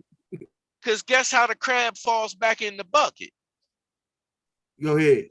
On his back. Damn. Ain't that They don't just pull your ass back in the bucket, they handicap you. And then you need their help to flip over. Next thing you know, it's a crab up there where you was. Now you pull it on his leg. The one crab that get out the bucket do not come back for the rest of the crabs. He keeps it moving. If you ever seen a crab climb out the bucket, trust me, he's not coming back for the others. He's gone. And no sooner did he get out the damn bucket and think he's scot-free, there he go, a seagull eats him. Now he's food, dead, because he ain't have his whole family with him. Yeah. This is a chain that we got to break. We got to break it. You know, we covered what happened in 2013. So if you want to know what's going on in 2023, go back 10 years before 2023 and track the patterns. Because every 10 years, they start repeating cycles on people to keep people psychologically still, not moving. You see? Sleep. That's what they do. They reprogram you. Expect for a lot of the old movies that came out in the 70s that already came out twice to be remade again this year. Facts. This happened. This happening right now. Already. Yeah, already. Because they cannot move past where they want you. They want you to stay right where you are, in limbo, not knowing what's going on so they can feed off of you. What do I mean by feed off of you? They're the ones that are going to provide for you and me our desires. And we'll kill ourselves on desires. So it's going to be plenty of snacks, plenty of new movies and new corruptible music for your children to listen to. So they can go out there and use the toxic words that keep us all down as a family. Stop using loyalty to make somebody hurt. Don't do that no more. That's a hell of a spell word. You know how many people done died to it? Then passed on? Behind debt? Debt? And if you think about it, loyalty is a debt word. It's That's a you fact. owe me word, man. Who you loyal to? Me or that new bitch you done just married? You been knowing me your whole life. Come on, man. Ride with the homies. Next thing you know, you go out, you help your homeboy, and your wife looking at you with the side eye going, all right, nigga, you got one more chance to make sure we late on this rent, and I'm leaving you. That's what loyalty does to you. So as soon as you go to prison and you're doing time for that same homeboy, he gonna tell you, don't worry about it, you my dog. We loyal to the end. I'll take care of your family, my bro. Don't worry about your family. We'll put money on your books. Make sure your wife and kids taken care of. All I need for you to do for me is take this charge. Next thing you know, you sitting up here taking a gun charge. Ain't never been in jail your entire life. He telling you and promising you with all the deception, you only gonna get like 9 to 10. You ain't gonna have to do the 10. You're gonna get home on good behavior. You do 7 of it, 7 years, man. I'm trying to tell you. And I'm gonna look out for you, hold you down. You fall for it. Because you ain't never got no strike. You ain't never been to jail. You think, oh, this nigga done been to jail 2 times. He can't go back. He get you with the 3 strike thing. Oh man, I can't go back, man. They gonna lock me away forever. So, nigga, you ain't gonna let me get knocked. But what the fuck? Excuse me. I'm sorry, man. I get hyped up thinking about the stupidity. That's not what real loyalty is. Your real friends will be right there to bail you out when you do something stupid. Henceforth, the real loyalty lies in, hey man, I'm down here and I need some help getting up out of here. Can you help? This person might put his house up for collateral to get your black butt up out of there. And when you do, now he's gonna say, how you pay me back is not getting in trouble again. Now that's a friend. That's the person that's loyal to you, and that's the person that cares about your well-being. Trust me, man, we got to make better decisions. Stop falling for the music that tells you to ride with your homies in the hood. It's propaganda, brothers, to make sure we don't live past 30, 20, 25. And if we ain't living past that age, then where's the productivity of our race? How are we going to produce more people? See how they got us with that chess piece? That's a chess piece on the board. The ops.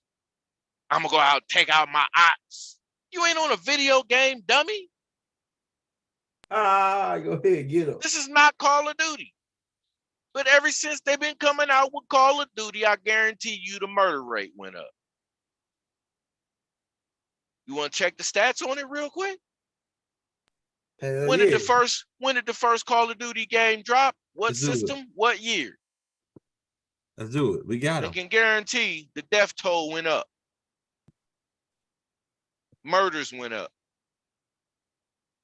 Just to let people know. The psychological October 2003. Damn, 10 years, the 10-year cycle. 20 years ago. Yeah, 20 years 20 ago. years ago. Yeah. Call of Duty came out. Yeah.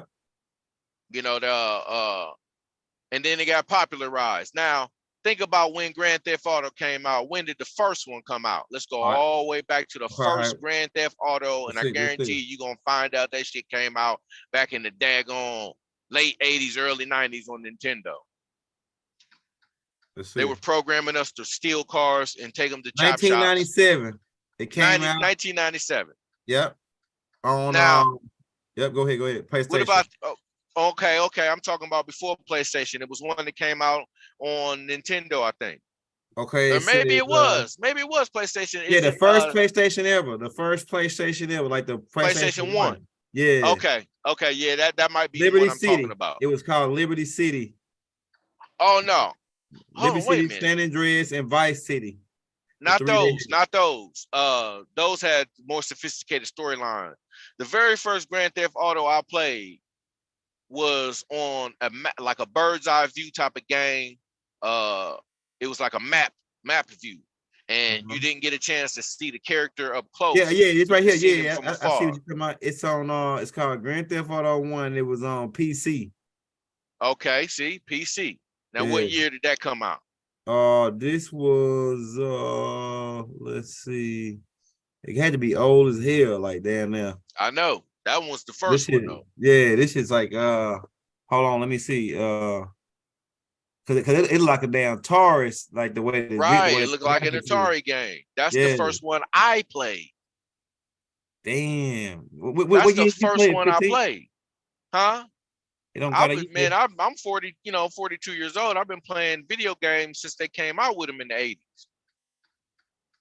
Okay, so I know when the programming started to get us to start thinking stealing cars was fine, like fun thing to do, with the homies.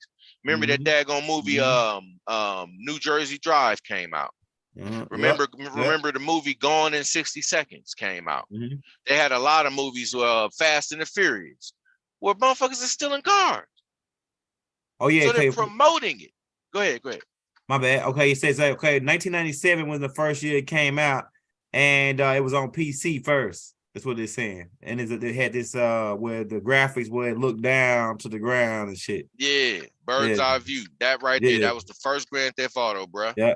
And they had you stealing cars. You could get in a high-speed police chase. You had to escape from the police, take the car to a chop shop real quick, lose the police. You pull right out the chop shop, brand new car, take it to the mob dealer, whatever, get paid. And it was that, and they was implanting this lifestyle in us back then. For those that didn't have the psyche or psychological defense to resist this temptation, ended up becoming criminals. Now, they took the game a step further when they started getting you involved in the action of it, to where now you can follow a storyline and play a character development type. So now, instead of you developing yourself, you developing this person on the game. And remember, games are played out through a 2-dimensional type television screen. So they're locking our brains from 3-dimensional material and matter, the matrix of 3 dimensions.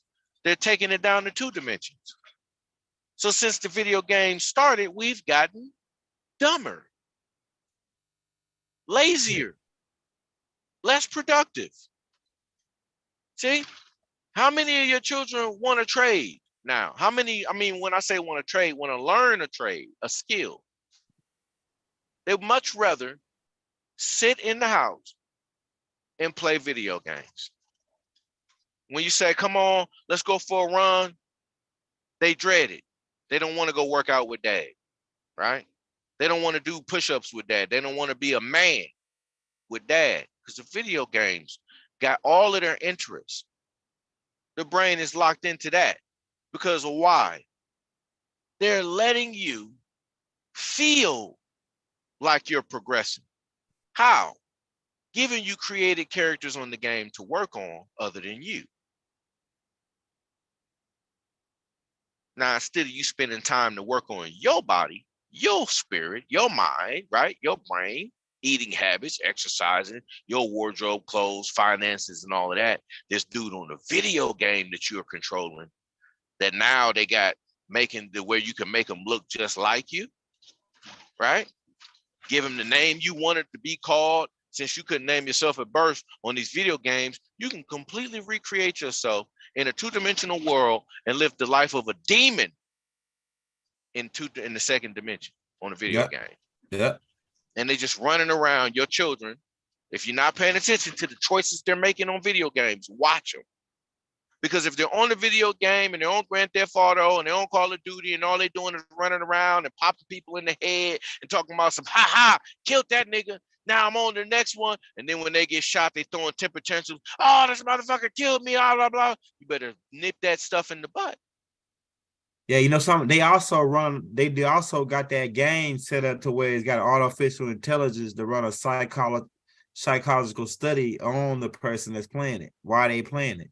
It actually keeps a record of what they doing, and it actually tells them that you starting to get like a bad guy in the city, man. Like you doing that's weird shit.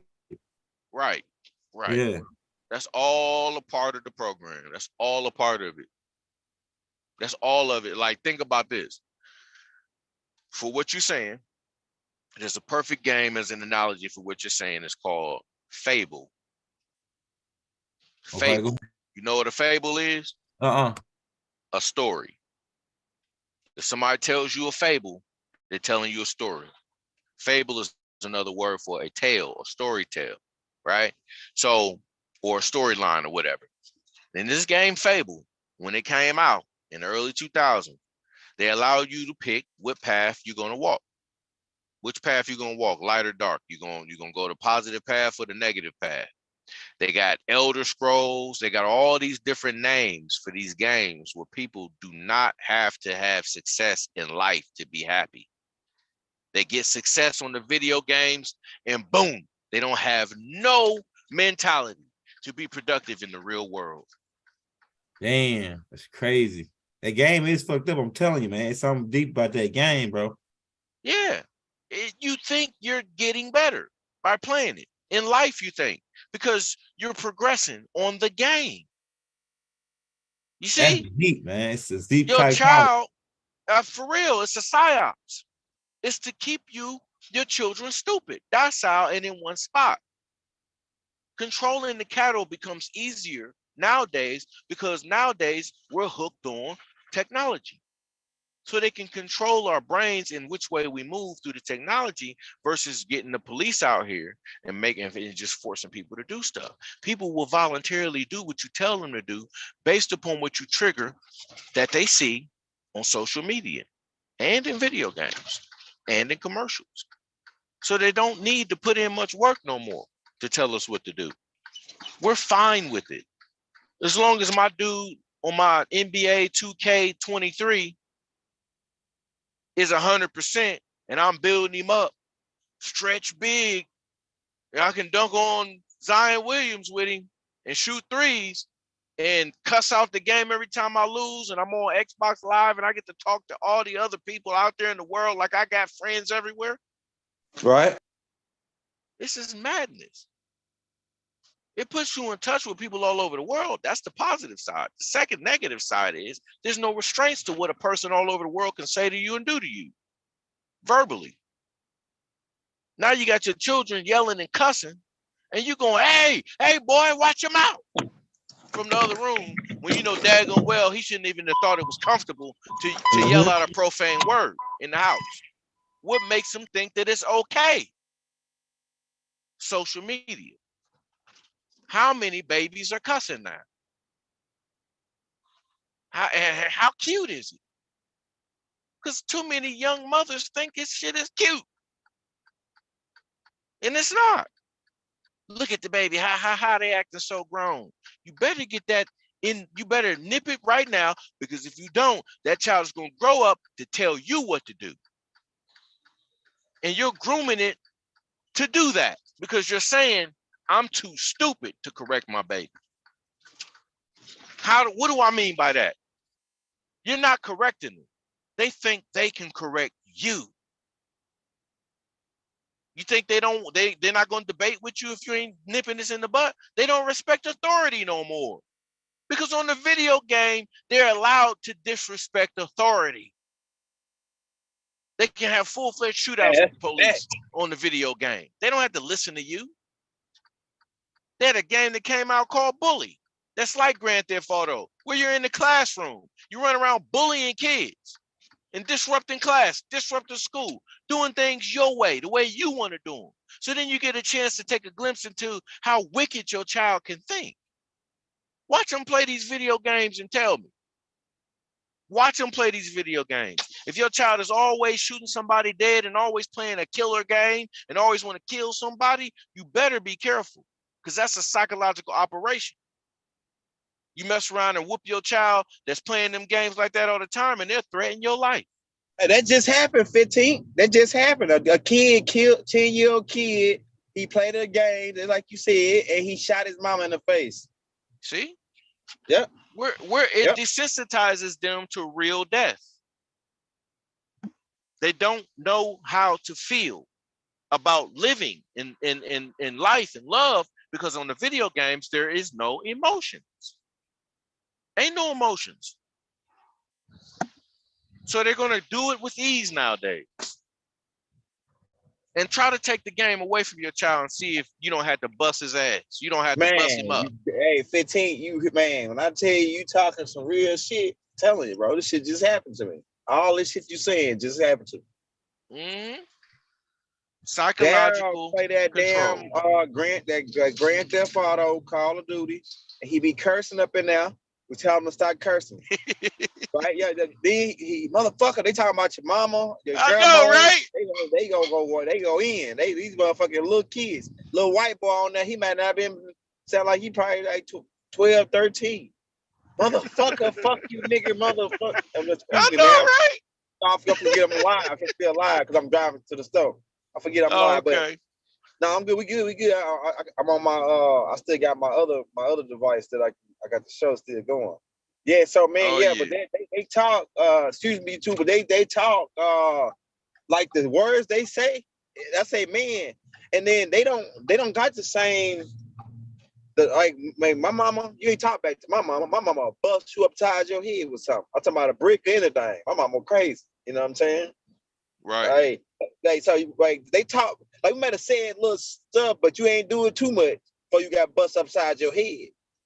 So you can't even bust these kids up the side of their head no more, man. That you wrong. You wrong. You doing them wrong, you know? Just saying it though sounds funny nowadays. If I say, like, my wife, she didn't understand why I used to talk so strong to my boy. Mm-hmm. Why I would talk real forceful to him, and why when they were real young I had a short fuse with them, because I was establishing a certain line of respect that I knew wasn't gonna wear off. You know, I was told by OG, he said you got to bend the tree while it's young. I said, what do you mean? That's I never right. knew what that meant until he explained it to me. He said, well, listen, look at that tree over there. You pointed at a small tree. He said, I guarantee you can run over there and knock it over or bend it, right? Till it breaks, right? You can really damage that tree because it's young, it's small. You see that big one over there with the big old tree trunk, that wide one? Try to push that one over. And I looked at him and I said, I just took a deep breath and I said, wow, it's that simple, huh? And he said, yeah, most of us complicate things. But if you understand this method, you can't go wrong in raising your children. You have to correct them early so that they grow into the corrections. And you're going to need repetition to do that. You're going to have to constantly tell them, don't do this, don't do this, don't do this. And you got to do it every day. Why? Because there's no such thing as a day. There's no such thing as time. And however long it's going to take for them to comprehend that they got to listen to your direction and guidance is what it's going to take. And if that means you got to say it every day, 3-4 times a day, the minute you get tired of doing it, the child has defeated you. They outlasted your patience. You're supposed to have enough patience to not let them wear your patience thin. If they do, then they've got you to the point to where now you're going, well, just go on ahead and play your game and don't cuss too loud. Try to keep the peace in your house. Oh, keep it down, boy. It's really, you should be going up in there going, cuss again, boy. I'm gonna break that daggone Xbox. Cuss again up in here. You got to go extreme sometimes with some of the children, but they only respect that extremity because you bent the tree when they were young. See, if I gave my children whoopings, discipline, chastised them, corrected them, whatever words you want to use, not beatings, not, you know, I ain't beat their ass, so to speak, but I chastised them. I disciplined them when they were young, to the point to where now I can reason with them. I can tell them, this is why you don't want to do that, son. This is why, that's why. If they challenge me now and I get a little strong with my voice, they know now I'm serious because they felt the wrath of God before. If you never give them the wrath of God when they're young, they don't respect the wrath of God. They don't care nothing about your wrath. The man is supposed to be able to bring down the wrath. It ain't on the woman to do that. It's not her burden. This is why mama, you back in the days used to say, I'm gonna smack you, and then I'm gonna tell your daddy, and when he get home, well, I'm gonna just go on in the other room because I know how he gonna handle you. And that right there puts the fear of God in you. Now you sitting up here going, shit, last time daddy whooped my ass for cutting up in school, I couldn't sit down for at least 8 hours. I had to lay on my stomach. Daddy whooped that butt pretty good to make sure the pain helps you remember why you don't want to do it. If pain wasn't there or pain wasn't relevant, animals wouldn't even learn. They just run around doing what they want. But pain is the ultimate professor. So the bringer of pain, your dad sometimes needs to bring that pain, and mom gets to be there right when your daddy brings that pain to not further the pain. Don't get mad at your son because he go to his mama and talk to her after you got done whooping his butt. He's supposed to do that. But she's supposed to be right there to let the boy know your dad did that for a reason. He did it because he loved you and he don't want to see this happen to you. She's supposed to give him the reasoning behind it. Therefore, he don't grow up hating his daddy. He grows up knowing that dad did this for justifiable reason to save the future me from getting hurt. Because if dad didn't do this, I wouldn't know that this is wrong. I'm going to go out there and hurt somebody doing this, and therefore I'm going to regret it forever. So your dad is literally looking into the future and saving you. Literally. If you stop the father from disciplining that child, you have just corrupted that child's future. That's why they call daddies father time. See?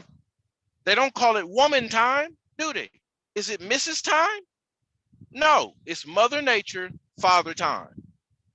See?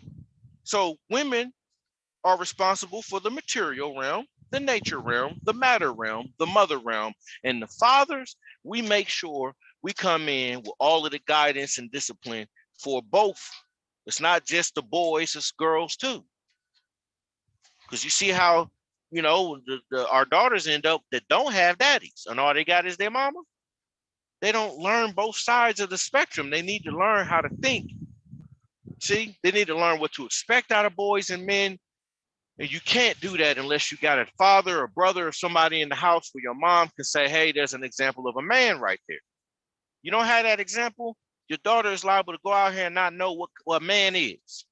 And she'll get with a boy. And she'll bring that boy home going, I like him, thinking she made a good decision, when daddy should be right there going, come here, young man, let me talk to you. Y'all going out tonight? All right, what's your agenda with my daughter? It's going to make that boy nervous. It's supposed to. He has to know that there's protection for her somewhere, so he don't violate. If you're going to allow that, Because nowadays, you know, prom is a big thing. Back in ancient times, it was something else, but something was big, a big thing, a big event. You know, they had ceremonies, wedding ceremonies or meeting ceremonies where the boys of other tribes could meet the girls of other tribes. You see, then the parents of the tribes will initiate, you know, whatever woman was chose or got chosen by a man or whatever. Sometimes they do it with hats, and they had different things that the way they do it in different cultures, but it was necessary. And when it happened that way, the father was allowed to have something to do with with the direction of the bloodline. You see, it wasn't just strictly on what she liked. It was more so on what she needed by the daughter needed, because she wasn't making bloodline decisions solely on her own. She was making bloodline decisions together with the bloodline. You see, it wasn't just, I'm gonna have this baby by this dude, this thug from down the street. It's got to make sense. And if daddies were there to make sure that that discipline was in place. Now that the daddies ain't there, it's very hard to tell a woman that you can't date a certain type of dude. It's hard. It's difficult because she's looking at you going, well, you know, I want to date the kind of man I want to date. And the kind of man she wants to date is usually psychologically influenced through a psyops on TV, through rap videos, R&B videos and commercials and things, and new albums coming out. So she thinks she needs a Chris Brown. She don't know. She need more of a Barry White. She getting a Chris Brown. You know what I'm saying? And Chris Brown, I don't think he's the bad brother. I just think he was young and he had to learn his lessons too. He grew up around an abusive father. His father probably was beating on his mama, and his daddy was probably beating on his mama. Excuse me. So the chain will not be broken in the repetition of the problems until daddy's present, mom's present, and they learn how to work in harmony together to raise the empire back up. Because the empire for our people starts in the house. It don't start outside the house. It don't start on social media. It doesn't start with us in school. It starts in that home. If there's no father present, not any man will do. It has to be the justifiable man, the man that's going to come in and bring good reason, make good decisions, not be up in there getting drunk and high every day beating on people. You can't be that dude. Now, I'm not saying a person that gets drunk or high is abusive. That's not what I'm saying. I'm saying that you can't do that. It's not fair to get drunk and high and just start being abusive. So we need to bring this shit back together again, man. And I know I've talked a lot. Man, no, hey, you got like 400 people, man. You going in? They say you going in tonight. You dropping jewels, man. So keep going. You going in tonight.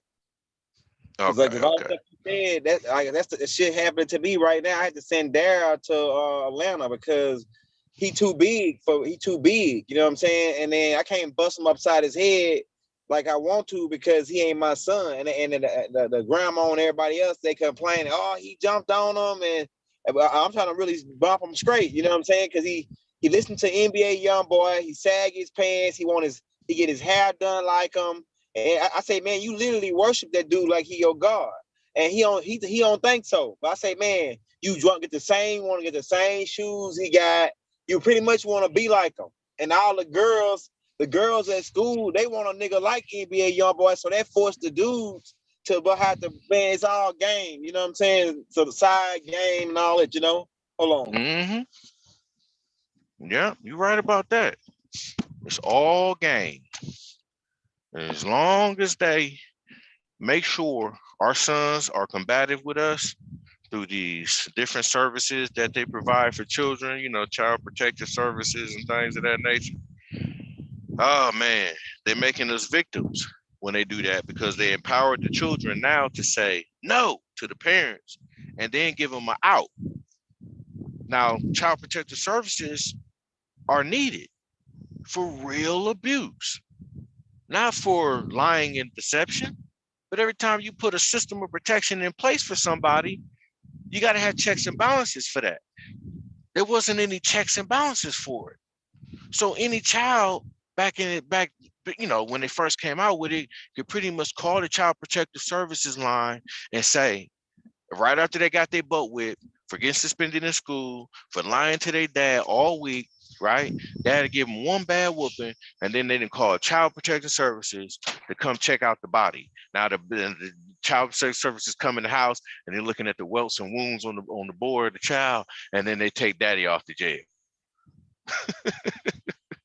They get rid of him so he can't stand in and get that boy's head in line before he go to jail. Because see, they act like they don't want you in jail, when really that's the whole catch, to get you there. The pipeline, the prison program. They can't get you there if daddy's in the house, because daddy gonna be out there in the streets when you on the corner. He gonna pull up in his car and go, "Hey boy, get in this car, let's go." And you're gonna be looking at your friends all embarrassed. "Oh, this is my dad." Yeah, get your ass in the car, let's go. Don't let you sit out here and ruin both our lives. But this is what we're allowing because of Child Protective Services. This is what we allow because we don't want to piss mom off. This is what we allow if the child isn't our biological child. It's unfair to the men that are taking care of children that are not their biological children. My hat goes off to them because I don't think people really understand what kind of responsibility they just took on. And it's vice versa. If you come into a marriage and you got your own children from another woman and she got children from another man and both of y'all making it work, my hat goes off to both of you. More power to you for making it work in harmony the best way you can. Ain't no relationship perfect enough to where y'all not gonna have arguments and problems. You got to take the positive with the negative, but as long as y'all working for a common goal to stay together and make sure the family empire is expanding, then you ain't got to worry about the frustration that comes along the way because it's going to smooth itself out. Like a dude on the movie Ladies Man, Leon Phelps used to say, it will randomly work itself out. And that's a fact when you got both sides of the game working for you. You got the masculine energy working for you. You got the feminine energy working for you. Y'all both want to see each other do well. You don't have one in the house competing up against the other one. Like, oh, my wife got credit cards, she got money. I'm getting ready to try to get my money right and everything because she think she gonna do this and that. Quit thinking with that attitude to compete against your woman.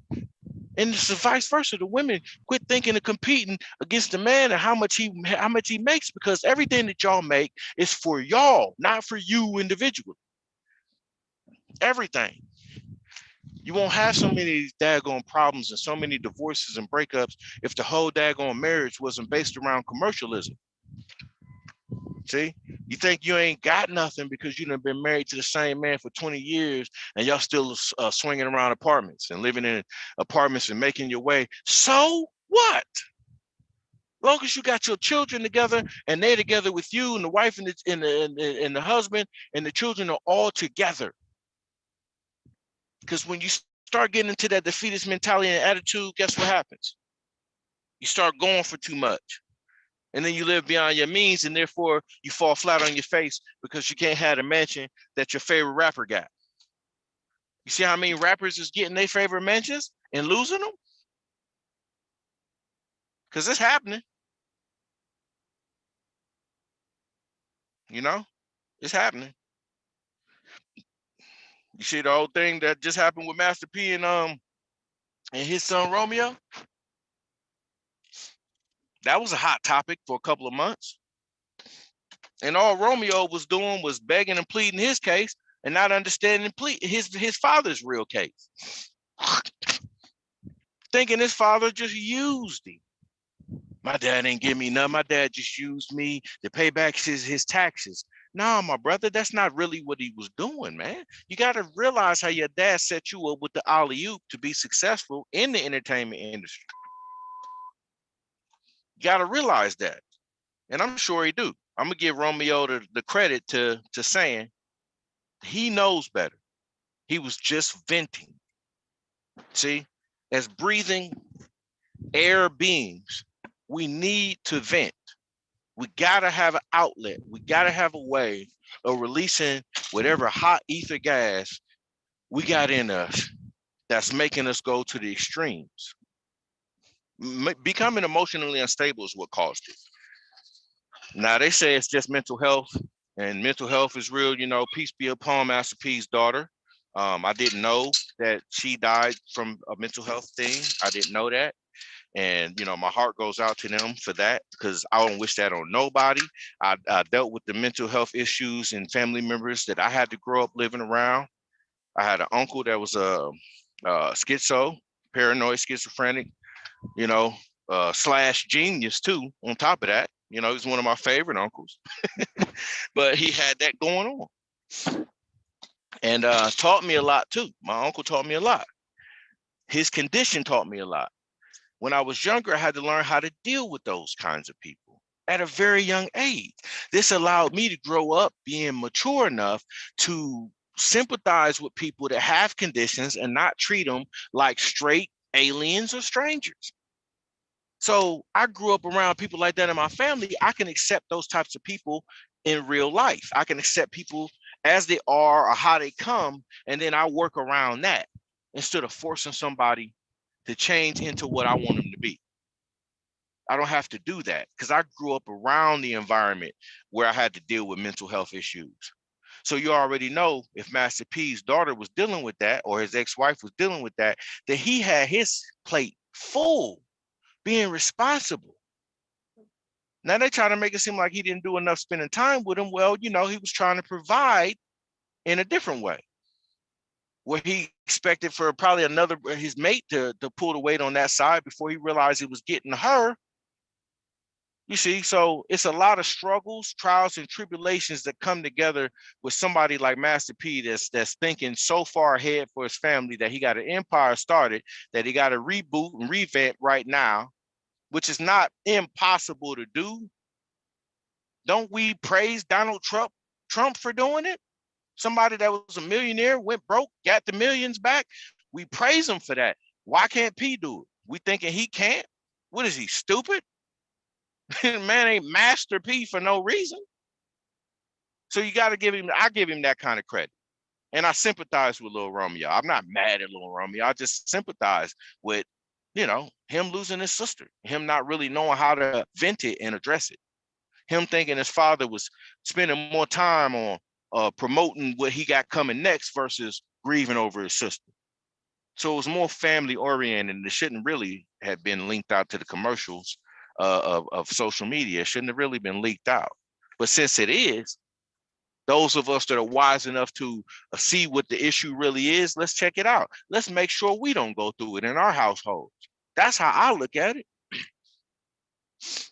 Because I told my sons today, I do what I can do, right, to make sure they can have the things that they desire. But if I can't, they don't have a problem with me. They don't hate me if I go, hey man, I'm gonna have to give you that money that I told you I was gonna give you part of allowance next week. They're not gonna be mad at me for it, going, oh dad, you said you was gonna give me the 50 this week, and I need to buy this game card to get these points because I promised my friend that we was gonna. No, my children know better. They know better, so they do better, and they don't do that dumb shit, making me feel bad because they didn't get what they wanted. I didn't taught them how to get it themselves, earn it. They earn things. So my oldest son just turned 19, New Year's Eve. He's had him a job for the past 3 years. Had him a job, already saving up. My wife is making sure his finances is in order with his credit. That's not my expertise. I wasn't groomed to be an expert in credit control and credit finances, but my wife knows that lane. I need her to guide us all in the financial aspects, you know, the material aspects. She's better at that than me. I'm there for the discipline and for the spiritual guidance and for the craftsmanship and for the protection and the providing. So I come through with my half of everything financially so that she's not burdened down with everything 100%. And then I take care of the protection aspect and all that other stuff too. And my wife does her part with, you know, making sure the food is cooked. We both go half on groceries. We go half on everything because in today's time that we living in, I know ain't no such thing as time, but the period we're living in, the era that we're living in, We got to make sure we're both putting into the pot, putting into this to make it work. If we don't, it won't. This is where a lot of people end up failing, not knowing where the income is going to come in or how you're going to make your wages. So you got to find out. Guess what? Nowadays, 100 different avenues are open up for a man and a woman now to make money. So there's no excuse for anybody to really be in poverty except for sheer damn laziness. Think about it. The avenues of becoming wealthy are here right now, handed out in various ways. And we talked about earlier which ones not to fall for. You can get involved in the Bitcoin profits if you want. It might take off and blow up, but like I said, they got kinks that they got to work out. So I'm the type of person that will not touch something when it first starts. I have to wait because I learned from the patterns that if you let something come out fresh, there's going to be failures that need to be critiqued. So you have to watch for the failures to be corrected first before you get the model you want to get that doesn't have all the changes. You want the one that has all the critique, all the changes. I learned this, from buying products as a child. Those that buy video games learn this. You know that everybody that goes out and buy the system when it first comes out is a sucker. Excuse me, y'all. The person that goes out and sits out all night, waits at GameStop for the game to come out at 12 a.m. is a sucker. Now, do I mean that to insult somebody that's done it? No, I'm saying I've been the sucker. That's what I'm talking about. I wouldn't talk about anything that I haven't done myself or can relate to by way of experience or a vicarious experience, because I do understand what I'm talking about. I've been there. I done bought the daggone Xboxes and PlayStations when they first come out. And then after about 90 days of me playing the thing, it breaks. Something malfunctions on it. A soldering problem. The laser ain't reading. It's broke. Now I'm pissed. I done paid $5.99. What you pay that much money for a game console for? See how stupid I was? I didn't know no better. Thinking entertainment, pleasure of entertainment was better than actual productivity. Because I grew up in the video game era. When it started, all of us that started out with Atari and 16-bit, 32-bit systems, Sega Genesis, and Magnavox, and different ones, Game Boy, and all this stuff, man. I was there for all of it. Y'all were there for all of it. Just from those of us from the 80s were there for all of it. And it changed the whole dynamic of living, the whole paradigm of thinking. Video games did that. Opened up a whole broad, new, radioactive array of ideas. And I do mean radioactive. Because the things we started thinking that, that was possible after the video games and stuff came out, helped us raise the bar in certain ways. And they also lowered the bar. How did they help us raise the bar? Well, most of the NBA players and football players that play right now play video games. See? So it made the athletes and entertainers better. What about the scientists? Where are the Black scientists at? They've been popping up, but they keep them secret. They keep our geniuses under the radar. And by they, I mean the ones that get them before we do and offer them boatloads of money to train them, program them the way they want to program them, and then have them working in the system. There's electrical engineers, scientific young minds, black kids, created new ways to perform surgery, new surgery tools and devices. These are kids. I'm talking about 12, 13-year-old kids. Some of them was earlier, younger than that before they created it. Prototypes and whatnot to make sure surgery is better, because they know surgery makes big money. But a child produced, a Black child, I think back in 2008 that I heard about this, helped the medical industry produce a new robotic surgical arm. And this was a kid, a baby. His brain was being guided to create something. See, what kind of parents did he have? How often did he sit with Legos when he was younger, or Connects, or what kind of games did they buy him? Did they buy him the right stuff? They bought him stuff that helped his brain develop. They didn't buy him video games unless you're going to buy him a video game that helps his brain. Grand Theft Auto ain't helping nobody's brain become better at science. It's helping their brain become slicker, more criminal. It's a psychological operation. You want your child to become a better builder? Somebody that knows alchemy, minerals, digging and things, get them Minecraft. Anybody know anything about Minecraft? Young Elder, you there, big bro?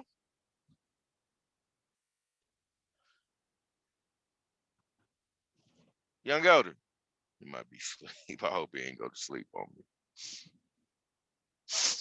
But anyway, Minecraft, I don't know what's going on in the chat or anything, fam. So forgive me, I'm not looking, okay?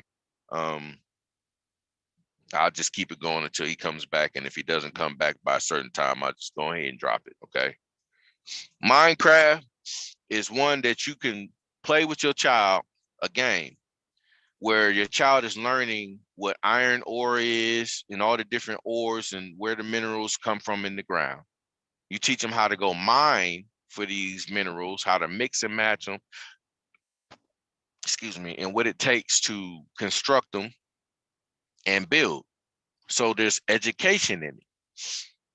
There's also pleasant meditation music involved and different modes and systems that you can play with. This particular Minecraft game, I used to play it with my sons. And then when they had science projects, I used to use Minecraft to help explain a lot of the science projects they had that dealt with geology and things. But play the games with your children and teach them things that they're not seeing. If they're playing Grand Theft Auto all the time and you don't want to stop them from playing Grand Theft Auto and you play it yourself and you find it bonding time when you play these games with your child, then make sure you're making corrections. You're not just letting their imagination fly so wild with this game system, okay? I mean, let's really guide our children to being prudent children. People that make great decisions, good choices. And then we ain't got to worry about coming down there and bailing them out of prison, bailing them out of jail, juvie, none of that. We don't have to constantly go to the principal's office. Keep your children away from their negative, degenerate family members. I ain't talking about 100% of the time. I'm talking about most of the time, because you got to be around them. They teach you things as well. Your degenerate family members' minds taught me a lot of thugged out stuff. If I didn't have them, I wouldn't be prepared for thugs. I wouldn't be prepared for gangsters. I wouldn't be prepared for anybody that's criminal. So I'm glad that they were there. And they also the ones that protect you. See, your degenerate cousins protect you from other degenerate people. That's a fact. Anytime you ever had a problem with somebody that was a degenerate, if somebody, you can go get your toughest, most thugged out, can't get right cousin, and he gonna ride with you. Now, ride with you means he's going to sometimes take the lead. So you got to be careful which cousin you go to, okay? You be telling him, "Oh man, I don't want him dead," and then he'll be like, "Well, if you ain't want him dead, what you tell me for?" He'll do you like Mouse from Devil in a Blue Dress, that movie, you know. But yeah, hey, young Elder, since you back, man, I was trying to get you a response to tell me. Hey, what my was in the phone chat. went dead while I was driving to the store, man. So I had to hurry up, get back, so I can get back on the laptop. Oh, okay. I'm glad you back then, man. Yeah, I was wondering what the people were saying, bro. Yeah, my phone, I'm charging it up right now. So oh, okay. I can't really see what they saying. Really, I was gonna get ready to shut it down because it's 12 o'clock, but we can do that. We can keep going though. I mean, I ain't sleepy though, you know what I'm saying? I can keep going. Okay. Well, you know me, I'm a jabberjaw. You know me, I'm a jabberjaw, motor mouth kind of person. It's already And then my wife was trying to get me to come in and go to sleep with her though. So okay, well, you yeah, know, that's what I said, because yeah. he can never step in the way of a man laying with his queen, man. Yeah. So Do your thing. sleep. It helped when I lay by her. It helped her go to sleep. Then once she go to sleep, then you know I'm probably gonna go to sleep too. Then so Yeah, and we can review this tomorrow. You know what I mean? You went in tonight. Too.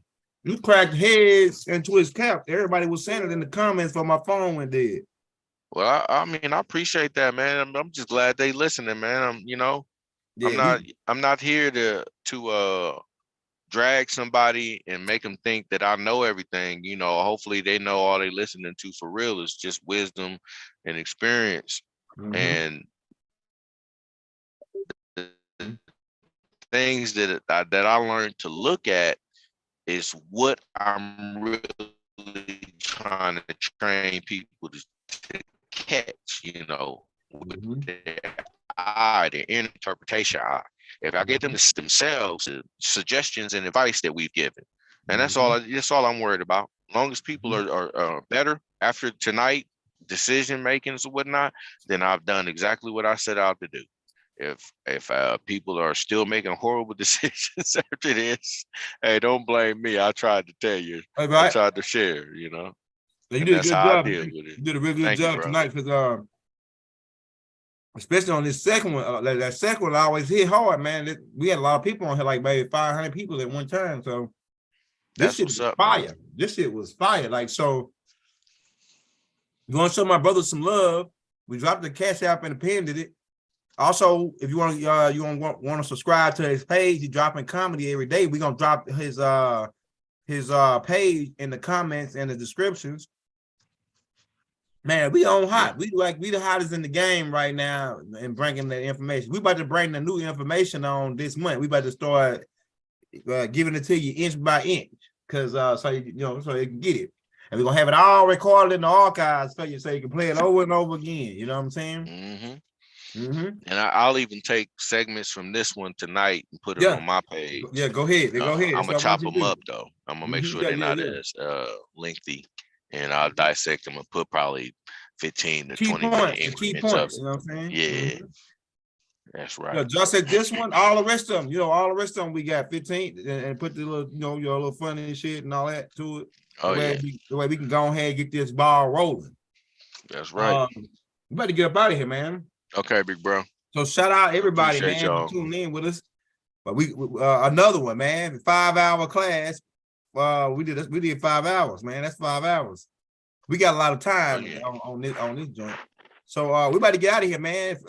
Islam, peace, hotep, shalom aleichem. Assalamu alaikum. Ciao, bam. If that's peace to your language, whatever is peace in your language, hey, peace, brother. Hey, we about to get up out of here, man. We love you all. Ashug, Wadu. Wadu. Hey, I'm gonna hit you